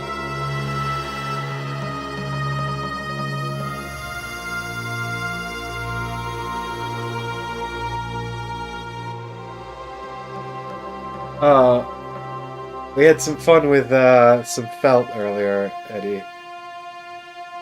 Oh God, yeah, I don't think there's anything useful I can do here, Chris. No worries, guys. Sorry about that. Yeah, because pretty much everything I have is just going to help you murder them, cultists. Right. Which I just don't want to do. The only other thing I can do really is to, because I just can't get close enough. You know, I can get close enough to use. Oh, you know what? I'm just gonna. Yeah, I mean, basically, I'm just kind of buying time here, so I'll put this down. We'll see what happens. Okay. Yeah, let's have a look and see what you've got. Okay, here's my thing, and let me just bring up the enemy cards as well. Bam. All right. 4. And I've got 75. Okay. And What have they got? The Heart's got 11 special 2, so it's acting first to heal the Zealots. And the Zealots have got 19 as well. Well, at least it's special 2 again, so it effectively doesn't do anything. Yeah, but they've got Hex Whip again. I don't know how this keeps coming up. It's like I seem to have only drawn the same 2 cards for them over and over again. Did you shuffle again after Drain Life? Very much properly. It's on stream. Damn it. I know. So this is the one where they jump and then do an attack -1. They're going to block me from attacking him. Well, no, because I think they're going to leave the room, aren't they? Yeah, but they're going to be in the way. But it's okay, actually. I got a solution to it. But it's pretty devastating. But I have a solution. Okay, well, let me just have a quick look at my cards to make sure I can't do anything to help you. Well, it doesn't matter. I'm going after you anyway. Also, I can't do anything to help you. So they're going to... Oh, God. It's so they're actually moving... Boss first, and then Zealots, and then you, and then me. So the boss takes a damage and then doesn't do anything because he heals the people who he can't actually heal. Maybe we can just survive long enough for him to bleed to death. Should we just run away and wait for the tumor to bleed to death? But eventually he might draw a special 1 and heal himself. Oh, yeah.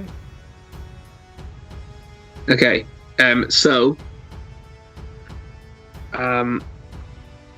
number 1 is going to move +1 with jump, which means he's moving 4. Mm-hmm. So he just moves to the space directly north of me, because that's the yeah. Because I'm just double checking. I don't think line of sight has anything to do with monster focus. The monster's focus with the enemy it can get in range to the least amount of movement. Finding focus is not dependent on line of sight. Yeah, just glossaries are useful. Very quick double check. So yeah, he's jumps to the space north of me. He whacks me with attack -1, which is strength 2, and he curses me and makes wind magic strong. Here's his card, and it's a -1. So that's damage -2, so it's 1 damage he hits you for. For the 1 damage, I think I might just take it rather than losing a card, because I'm very low on cards. Yeah, sure. So the heart heals 1, back up to 14. He doesn't, though. He just loses the wound, actually, which is also bad.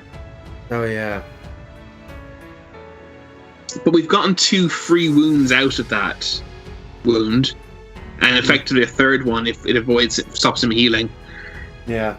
I only have 2 cards in my hand, so I actually can't have another turn next turn. Yeah, no, let's lose the wound token.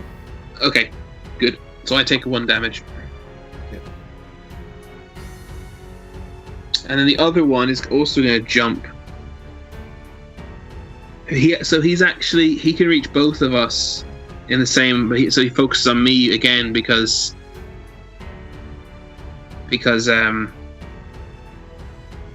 I'm acting quicker.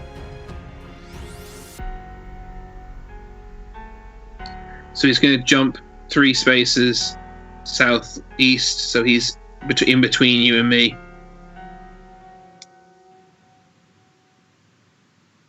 Mm-hmm. And he's going to hit me again, and I get cursed again. So I'm putting 2 curses into my deck, and you need to draw a modifier card. +0. So that's just 2 damage. Hmm. I need to take the damage. I'm really sorry. Yeah. I really think I do. I only have one card in my discard, so I can't lose 2 cards from my discard. And if I lose 1 card, I have to do another rest. Yeah, losing. Yeah, I need to take the damage, I'm afraid. Basically, my wound has completely negated his healing so far. That's the way, the positive way to look at it. So I've got him on 13 now. I'm on 8. He should be. Yeah, he's back on 13. Yep. Like I said, my special axe that I got in my unique scenario has so far negated precisely his healing. Yeah. Okay, and then it's my turn. So here's the thing: I need to move using my fateful compass. I need to move that guy out of the way. Yeah, that makes sense.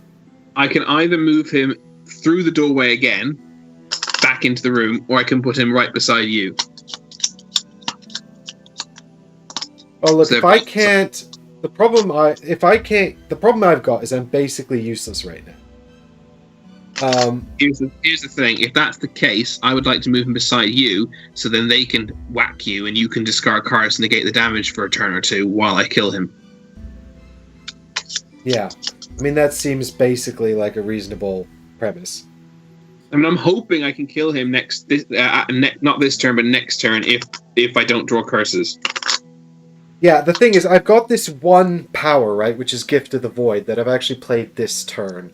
And it's that range 3 thing where I poison it, and then you can take damage to do an attack against it.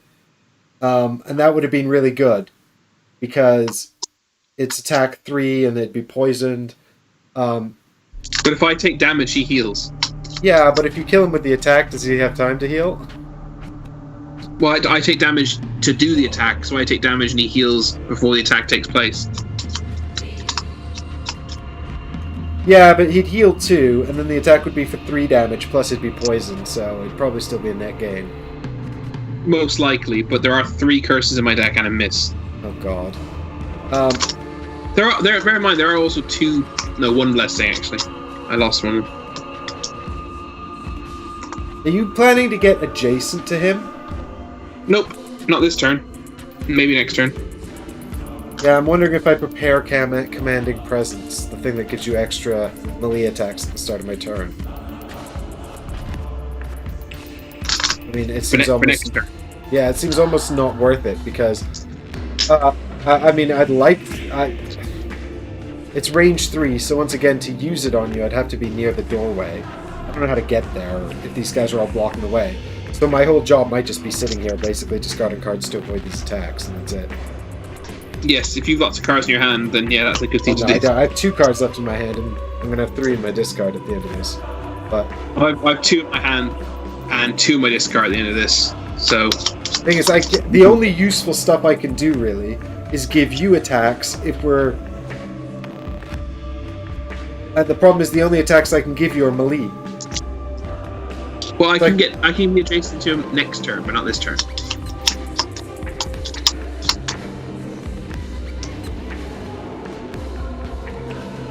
So it's up to you. But regardless, are we happy for me to move him so he's next to you? And I can run past him, basically.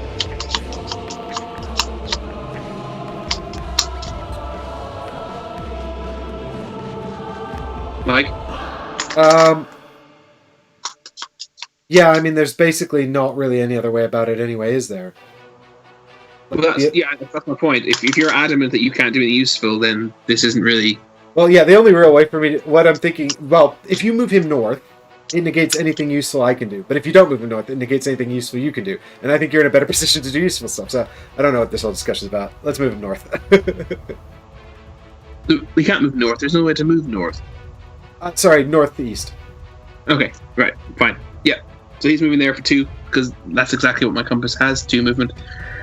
Okay, and then I'm going to move with the bottom half of center mass. So I'm going to move 2 spaces so I'm standing on the doorway. And I'm using the top half of Fearsome Efficiency for another 1-shot Strength 6 range 4 attack with 2 experience. I go up to 10 experience. You're in the doorway, are you? I'm in the doorway. Yeah. Oh god, I hope I can... Oh, am I still on the call with you? Yep, yeah, I got you. Yeah, sorry, my phone was asking to update to a software. Not right now, phone. This is very important. What we're doing right now. All right, I'm just gonna get it over with and draw a modifier card for my strength 6 attack, and please, God, don't be a curse. Oh, blessing from earlier. Blessing from earlier. Blessing from earlier. +3. I'll take it. That's 9 damage. That's the second time that +3 has come up, and I got only bought it at the end of the last game. That's 9 damage. He is on 20 something. I love that 22. +3. Yep. I think I can kill him next turn. God, I hope so. Provided everything goes to plan. Okay, well, I've got basically a bunch of useless crap I can do now. He only has 2 health left. This is brilliant. He only has 2 health left? Yep. I'm desperately looking at my cards like, is there something I could do? It's not even really any point in healing you, is there? Not really, because I don't want to take damage. Yeah, exactly. And even if you took damage, I don't think you're going to take 8. By the time you took 8 damage, we would have lost anyway. Should you have used your throwing hammer there, maybe, to stun him? Well, he hasn't... Oh, yeah, Yes, in fact, I meant to. Because I did actually mean to. Yeah, do it. Let's do it, because, I mean, when are you going to use that next, right, if you're killing him next turn? Well, exactly. The idea is that if he doesn't... And the reason I was going to is I only have 2 cards in my hand, both of which do not have very good initiative, so my fear is he'll heal. Yeah, exactly. Well, we don't want him to heal, so... He's stunned instead.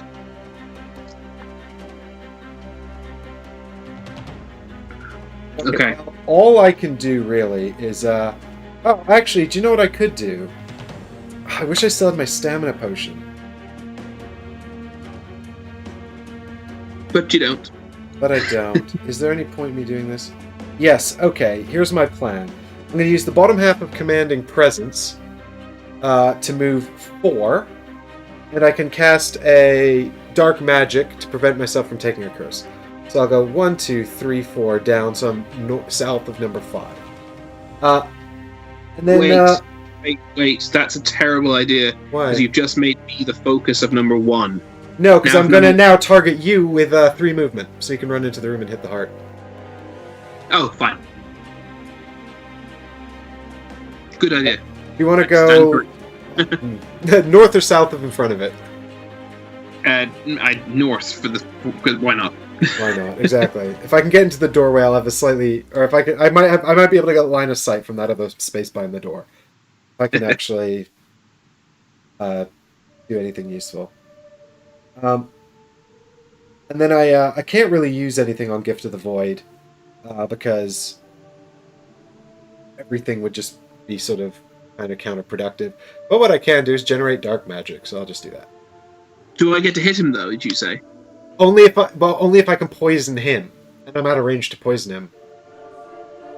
Oh, okay. And you see, I could have gotten to range to poison him if that guy wasn't blocking the way, but then you couldn't have gotten to range to do your attack, which is better, so it's kind of redundant. Mm-hmm. Okay. Here we go. I think this is for all the beans, Chris. I'm not moving very fast, but if I'm moving faster than the cultists, this might be okay. I'm also not moving at all fast, but as long as they hit you and not me, it's fine, because he's stunned. It's true, yeah. So, let me put this... Well, I'd really like to kill him before they hit me at all, but see what happens. Oh, I had their bloody Hex Whip, so I have to even shuffle their deck again.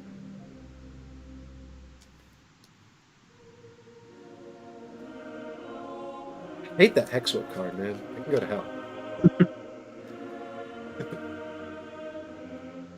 Oh, this is really... I think this is possibly the closest one we've had so far. Yeah, I'm down to 3 cards. 2 in my hand. Oh, sorry, 4 cards. 2 in my hand, 2 in discard. I've got the 2 I just played, and I've got 3 in the discard, so I've got 5 cards. You've one extra card. That's apart from that, like we're so close to like being dead. Yeah. And also, if he starts healing, we haven't got the we can. I can't do enough damage really, not unless Yeah, can't pull it back down. If he starts his kind of his system, we're done. Yeah, basically if they get Okay. Okay, you ready? Ready. Flippy flip. Flippy 50. flip. Okay, well, I've got 43. The boss, who is stunned, has 36. His plan is to move and attack. I didn't even know he could attack. He's doing nothing special. He's just a tumor that's attacking, which sounds pretty special to me. What is his attack? Character. So does he hit us for level damage? No, he doesn't do anything because he's stunned. No, but I mean if he were to attack. Oh, he did 2 damage. See his characters, number of characters. Number of characters. And the zealots, 46! Ugh, so they're acting before you and after me. And their plan is to attack at -1, range 2, target 2. Shit. Oh, no, we're okay. We're okay. No, we're okay. I think we're okay. Which one is it? Sorry, what's the name of it? Boil blood. I see. Yeah. So, how much damage does the bad man have? they don't move. They don't move, so they can't target both of us because they can't get into range of me. What were you gonna say? They can't get into range of you. Okay, that's fine then. So you go first. Okay, that's fine. Well, I've only got.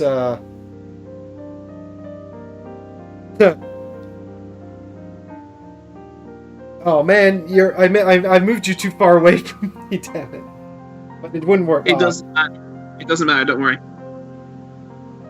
Okay, cool. It's a good thing you did. It stops them hitting me. It's actually a good, very good thing you moved me. Okay. They're gonna move away from me, aren't they? Oh no, they can't move away from me. So actually, I kind of want to be adjacent to them, so that they get disadvantage. Right? Yeah. Because it's range. Yeah. Exactly. Okay. So I'll just move 1, 2 into here.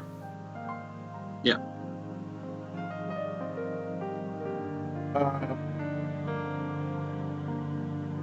Yeah, and then the only other thing I can do, it's a bummer really, because I could have given you this attack strength 3, but it's range 2, so I'm just slightly out of range.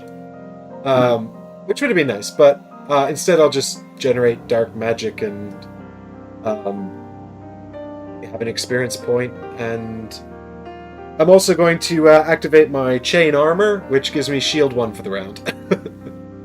Excellent idea. And that's me. I'm now just a blocker for Boil Blood, I guess, and also the door. I've got no cards left in hand though, so that's fine. You could how many in your discard pile? 5. Can I take them out of the discard? You can lose 2 from your discard pile to negate all damage, or 1 from hand. It doesn't matter. We win this turn. As long as you don't take any damage, we win this turn. Trust me. Look, they've got 3 damage. They're suffering -2, and they're both at disadvantage. So, should be fine. Yeah, you'll be fine. And actually, in fact, he has 2 health left, correct? Yeah. He could heal 2 and we still win. Okay, I love it. Sorry. No, he could heal 1 and we still win. Okay, well, let's do Zealot number 5 hitting me with Boil Blood. They're going to muddle me, but I can't. That's fine. We're fine with. That does nothing because you're never attacking again. I don't even do attacks. I'm muddling you anyway, but you know. Okay, so here is disadvantage. He's got a 0 and a 1, so he does 1 damage with this attack.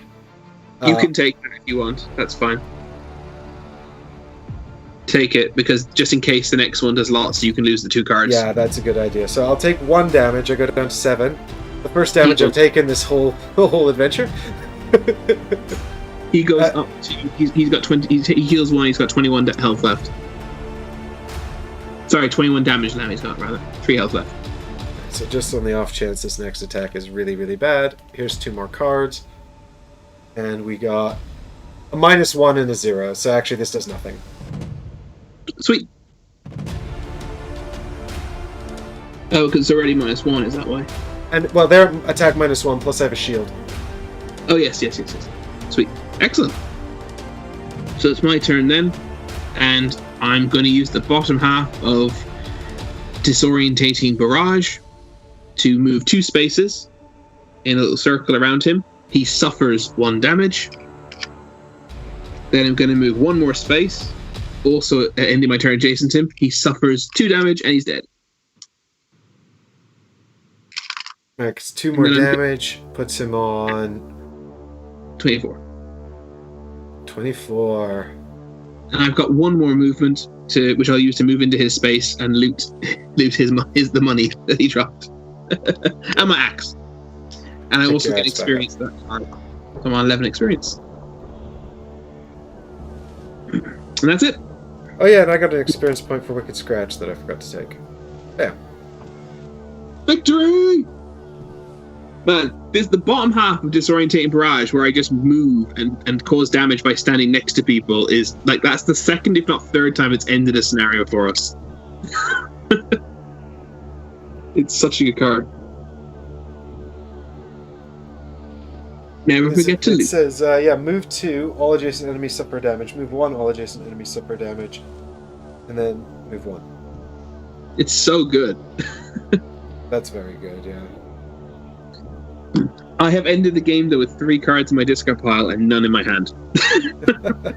Now I've got 5 in the discard and none in my hand.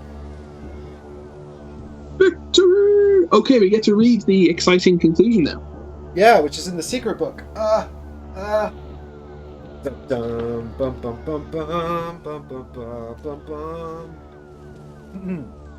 Are you ready for this? Ready. The pulsing of the tumor shows. God damn it. The pulsing of the tumor slows and then stops altogether. It is ruined, hacked up, and marred beyond all recognition. The only logical thing to do is burn the remains so that it can never plague the city again. You exit the sunken dwelling in fairly high spirits. It is done. There is one tumor left to destroy, and then hopefully the rest of these robed madmen will leave the city alone. But then you see it, across the bay. The other tumor's location in the old docks goes up in a massive column of fire. The blast wave hits you moments later and you're knocked into the mud. You are too late, and the explosion is surely only the beginning. You need to make your way to the old docks as fast as you can and stop whatever is coming next. Well, that explains why there are 2 missions at the same locations, because whichever one of these 2 we do, you don't get to do the other one. It's true. That's cool. I like that. Matching choices. So mission 8 is now closed to us. Okay. Yeah, so we're going to put some stickers out. We're going to close off Mission 8, The Hidden Tumor, and it's going to become Mission 9, Explosive Evolution. And that's the one on the right. There's 2 Mission 9s. Come here, sticker. Yeah, the other Mission 9 is presumably if you don't go here. The Sunken Tumor. Mission 9, yeah. Interesting. Okay, so we've actually gone from having a choice of missions. We no longer have a choice of missions, do we? It's just one mission available to us now. Certainly seems that way. Oh my god, I'm trying so hard to line this up right. The problem is I didn't really line up the sticker underneath very well.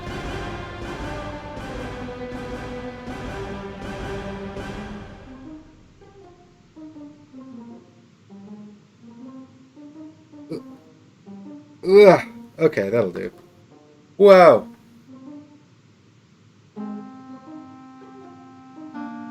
It's evolving! It's becoming something new. So, it also said we get 20 experience. And that's in addition to the 8 experience for completing a level 2 mission. And then we also get the experience we independently accumulated. I accumulated 11 experience. What about you? I've got 9. Okay. So you're getting 20 plus 9 plus 8 for 37. Woo. I'm getting 20 plus 11 plus 8 for 39. So I've got you on 140 and I'm on 136. Yes. I'm on 139 plus 101. We're very close. We're very close to another level up. Indeed. But not quite there. Boo. Selcat says, I can't imagine any other missions would take priority over an exploding tumor. Well, yeah, I think you're right about that.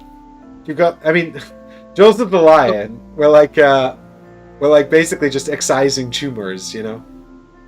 This isn't This is true, like- of course, because this happens anyway. But we can look at it that the reason we didn't have time to go to both tumors is because we went to the stupid tournament. It's true. God damn it. Did you complete your mission? Your private objective? I did! Do you want to know what it was? I would love to know what it was. I don't know what it was. Sometimes I can work it out, but this time I didn't manage to. I know what yours was. Yours was kill an enemy and pick up a loot in the same turn? Was that it? Kill enemy and pick up his loot in the same turn specifically, which I actually did twice because I even did it at the end to the boss. To the boss, yeah, that's right. Well, I think I actually had one that you'll recognize from the arena mission. I had don't go below half health. Die hard. And you definitely did that. Yeah. I get 1 tick for mine. How many ticks do you get? 1 tick for mine as well. I didn't realize the ticks were additional points. Points? What do you mean points? The ticks are additional ticks on the perks box, right? Yeah, exactly. I didn't realize that. Oh, we'll go 1 additional one each. On our way to more modification cards.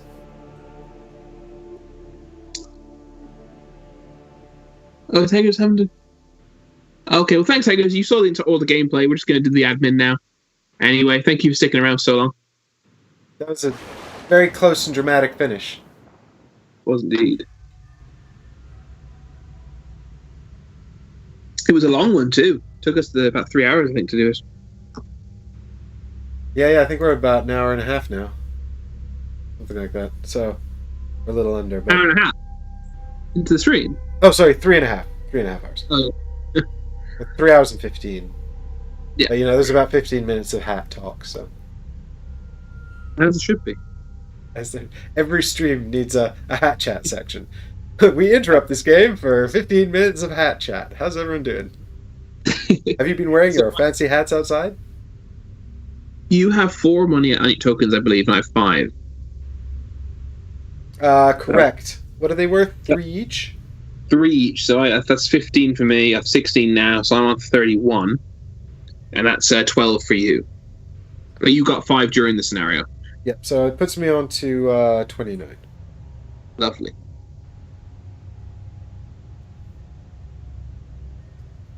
Cool.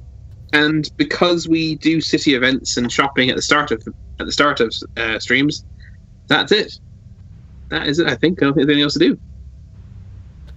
I think the only thing left to do is put this game away.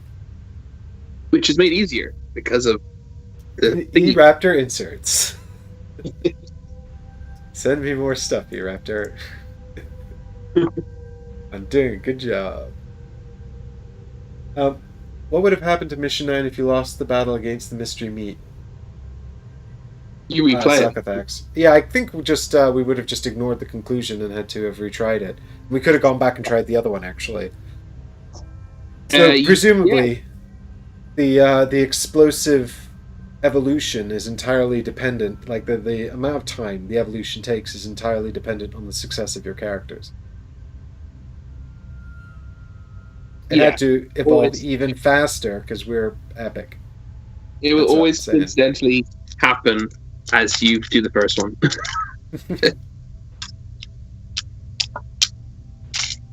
yeah, that was good. That was a good mission.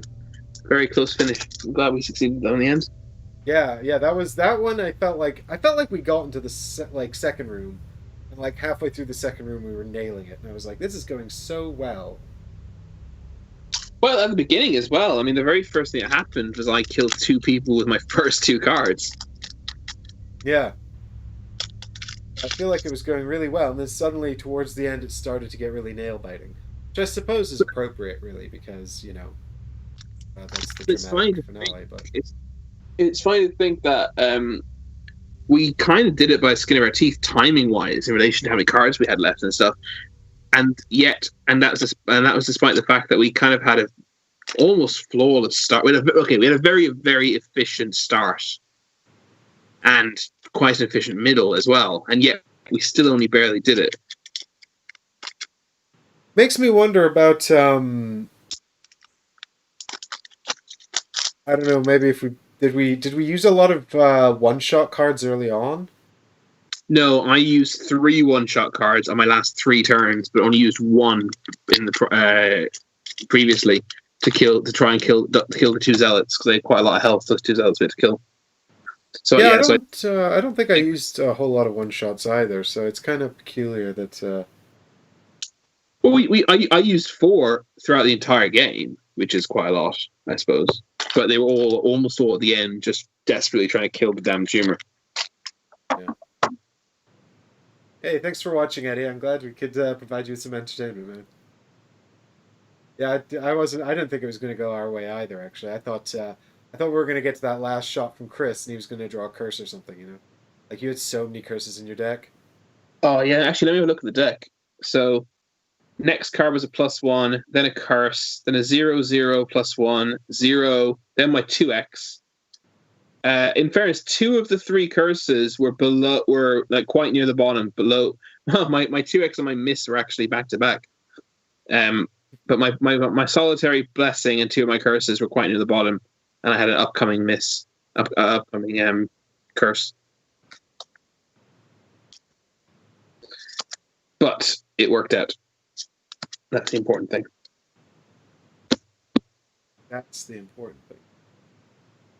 But yeah, it was definitely. I feel like if we get next scenario, if we don't get an unlucky start, or if we're not really efficient, I feel it could definitely one of the next scenarios could definitely not go our way.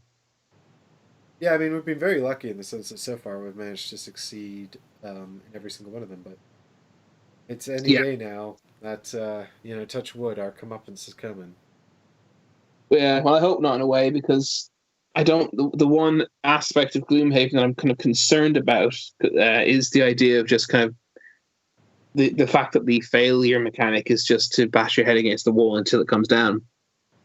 Yeah. Well, I think that and I might be way off base about this, but in Gloomhaven proper, do you get a lot more options about where you go? Like if you fail a scenario and you find it really frustrating, can you play a couple of others and then come back to it? So I believe so. Bear in mind, I played the first 2 scenarios. Just I've played the first scenario like 5 times. Yeah, but I yes, think. from what I was going to say, I don't think we get much.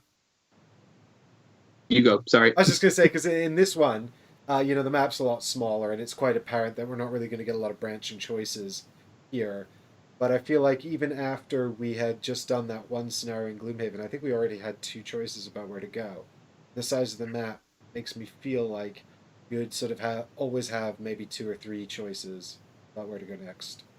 Yeah, I definitely also have the impression, although it is just an impression, that in the first Gloomhaven you have a choice of at least 2 missions kind of like more of the time. Not necessarily all the time.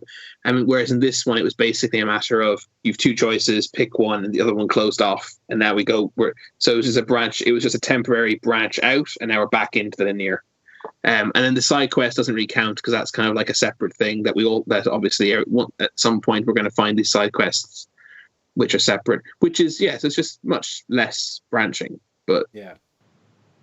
Which I mean is actually going to lean into that problem of having to sort of hit your head against the same thing more than Gloomhaven proper might have. Right? Yeah. That's sort of where I'm going. Well, that's... Oh, see, I'm going to blame my brain deadness in this stream with all my bad maths on that insert I had to put together. That big challenging insert that I managed to assemble all on my ownsies. Chat really helped me. Chat was a big help.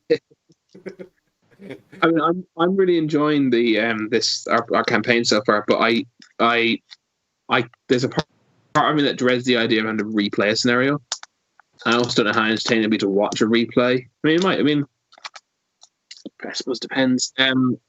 Because also, for example, I remember that the mission 5 where I died and I was exhausted, and then you had to finish by yourself.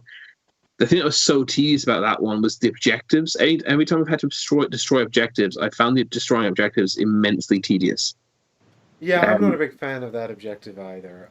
It doesn't seem particularly interesting. I think, And they're damage sponges as well. They've so yeah. much goddamn health, those objectives. Well, I think that's part of the problem with it, right? Like, part of the problem with the damage objectives thing is that they put in a lot of them. It's like, it's both times we've done it. It's been like destroy 4 Yeah. or something, right?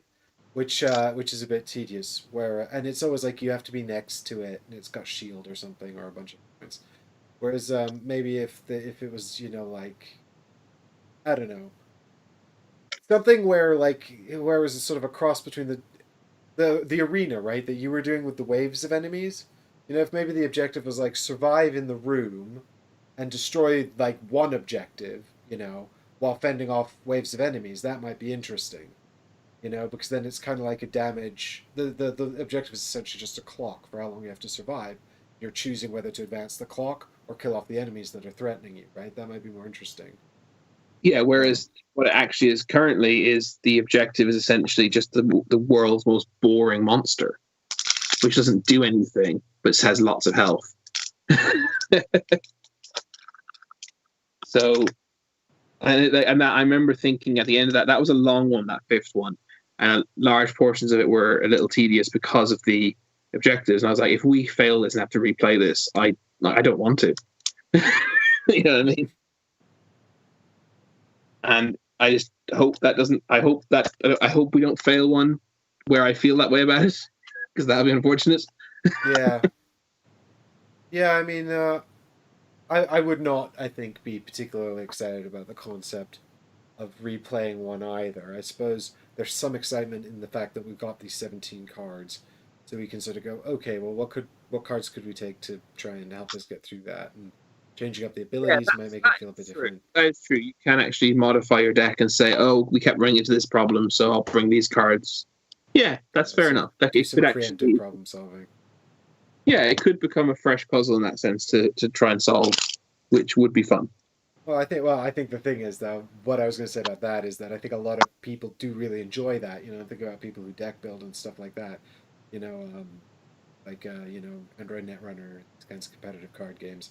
Where you're basically sort of playing out the deck and then going analyzing the problems and trying to fix those problems with deck construction. I think it's a similar kind of vibe, and it would really appeal to those people. The thing is, I really hate that. I like subjectively, it's just not for me.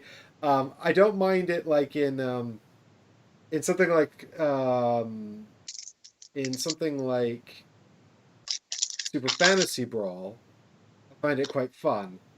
Where it's sort of like pick a character, change out 3 cards, see how different it is, or play the team a few times, identify the issues, figure out a different hero you could bring in that might round out the team a bit better.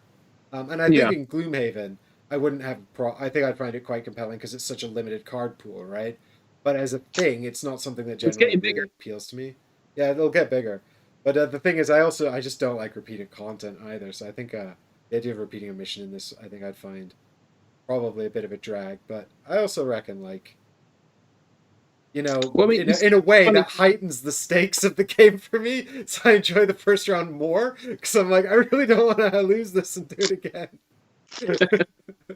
But it's funny, isn't it? Because you say, repeating content. I mean, the vast majority of board games obviously are designed as competitive experiences that you replay, right? Right. And that's but yeah, but for some reason when it's a campaign game and there is that sense of ongoing progression, suddenly you need that, or else it'll, because you feel like repeating content feels like it's going against the purpose of the game. Then, well, I think it's about the difference between sort of cooperative and competitive, right? Like when you're playing a competitive board game against other players, some competitive board games bring in replayability through cards and setup and all kinds of different manners. But even the ones that don't, I get a lot of replayability out of the players I'm playing with. The strategies we're choosing, like just the act of playing against other people adds a lot of replayability. Whereas obviously in a cooperative game, you just don't have that. Because the enemies are going to be the same and behave the same unless they have randomized traits in some way, which Gloomhaven doesn't. Well, it's got randomized traits, but it has random behavior.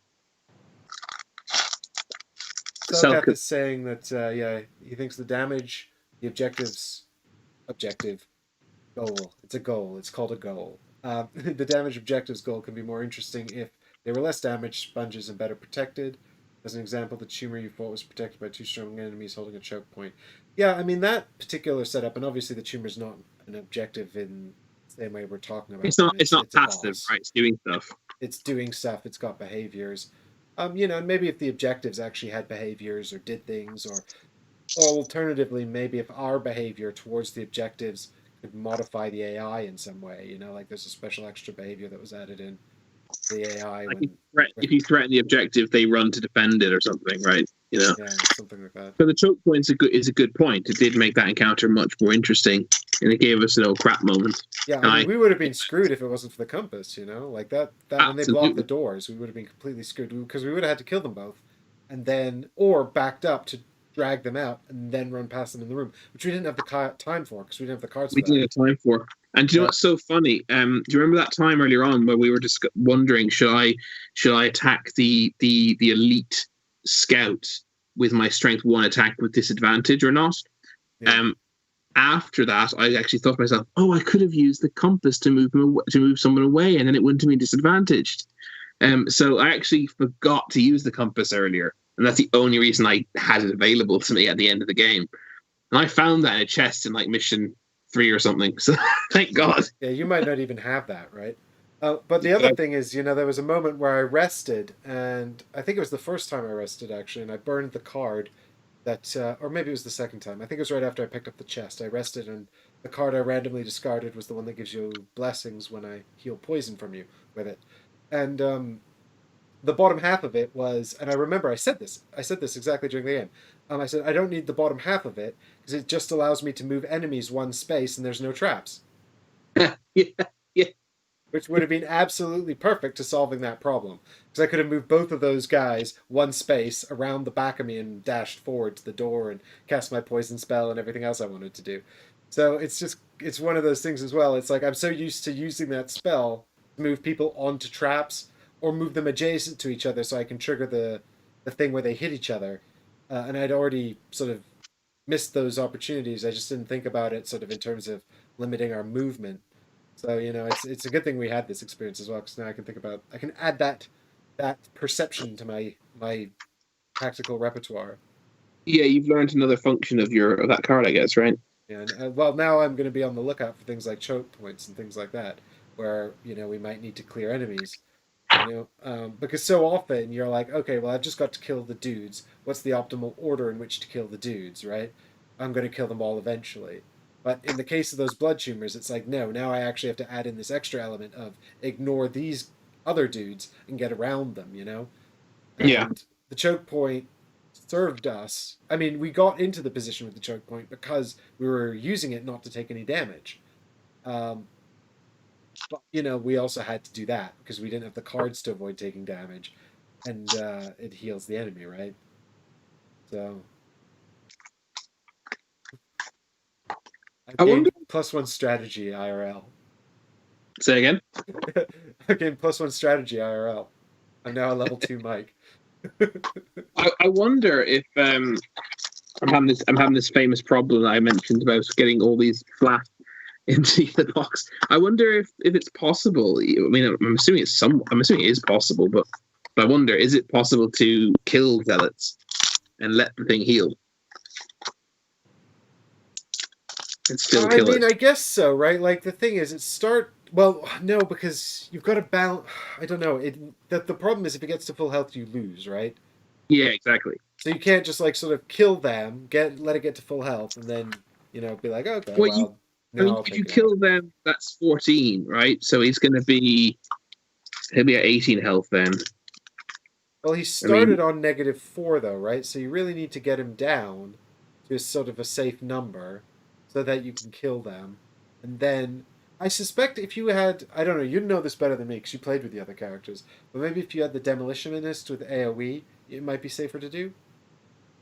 I've only done 2 scenarios with the other characters. I can't remember what the Demolitionist does and doesn't have. I know he can destroy... obstacles, and if he does, he gets impact. He gets advantage or something like that. Because you and I both have a lot of like sort of big single target hits, right? I've got a few. I've got a decent smattering of multi-target hits though. Yeah, well, you've got. Yeah, actually, yeah, that's true. I keep thinking of AoE as the cards with the red hexes on them, but actually, there's some that are target 2. Oh yeah, you're right. Demolitionist does have AoE. He does. Yeah, I think he's the biggest character for that. In fact, yeah, I think you're right. I think that AoE, where you're damaging the zealots and the tumor at the same time, might be extremely useful. But I wouldn't know. I haven't tried it. I haven't seen the character. Yeah, but I think you're possibly. But if you damage at the same time, yeah. So I guess that means he heals and he takes damage at the same rate or same time. So it might give kind of balances out, so you can kind of kill them without him capping out and ending the scenario, right? Yeah, it gives you the opportunity to take out the zealots, and then you can. And I can imagine once the zealots are dead, I think if as long as you've got some, a few turns left worth of cards, a few rounds of cards worth left, it's probably quite straightforward to kill the tumor, isn't it? Yeah, I mean, if you take the zealots out, the tumor is not exactly doing a lot of damage on its own. Yeah, well, we haven't seen all his cards, I guess, but it didn't look like he was doing anything too disastrous, did it?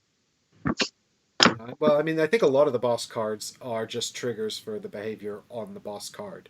They're like sort of basic attack or trigger the specials. I can't imagine the boss behavior doing much more than that. Yeah, and this is like a giant attack plus 20 in there, which I doubt. Well, it'd be quite tricky to balance, I suspect. I put the game away in the time we were chatting. I'm really happy with that. Good for you. I was chit-chatting and not putting the game away, but doing it now.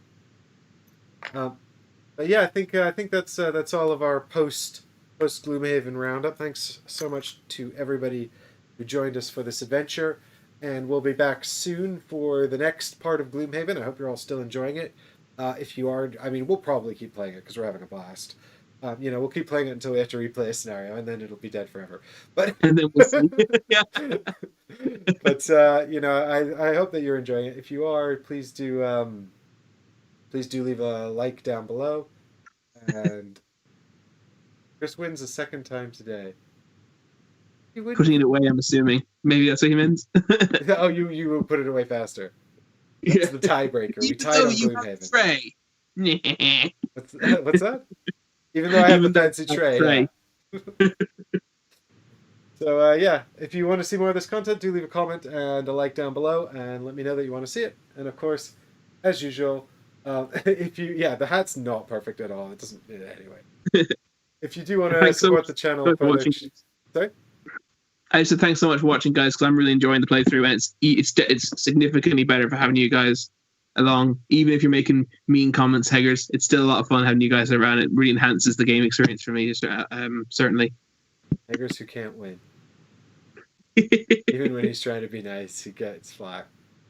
But thanks so much everybody for joining, and we'll see you all in the next stream. Yep, and if you want to support the channel further, do check out the Patreon initiative as well. I will send out those rewards third. Bye everybody, thanks so much for watching. Bye guys, see you soon. Bye. Where's the credits? Bye.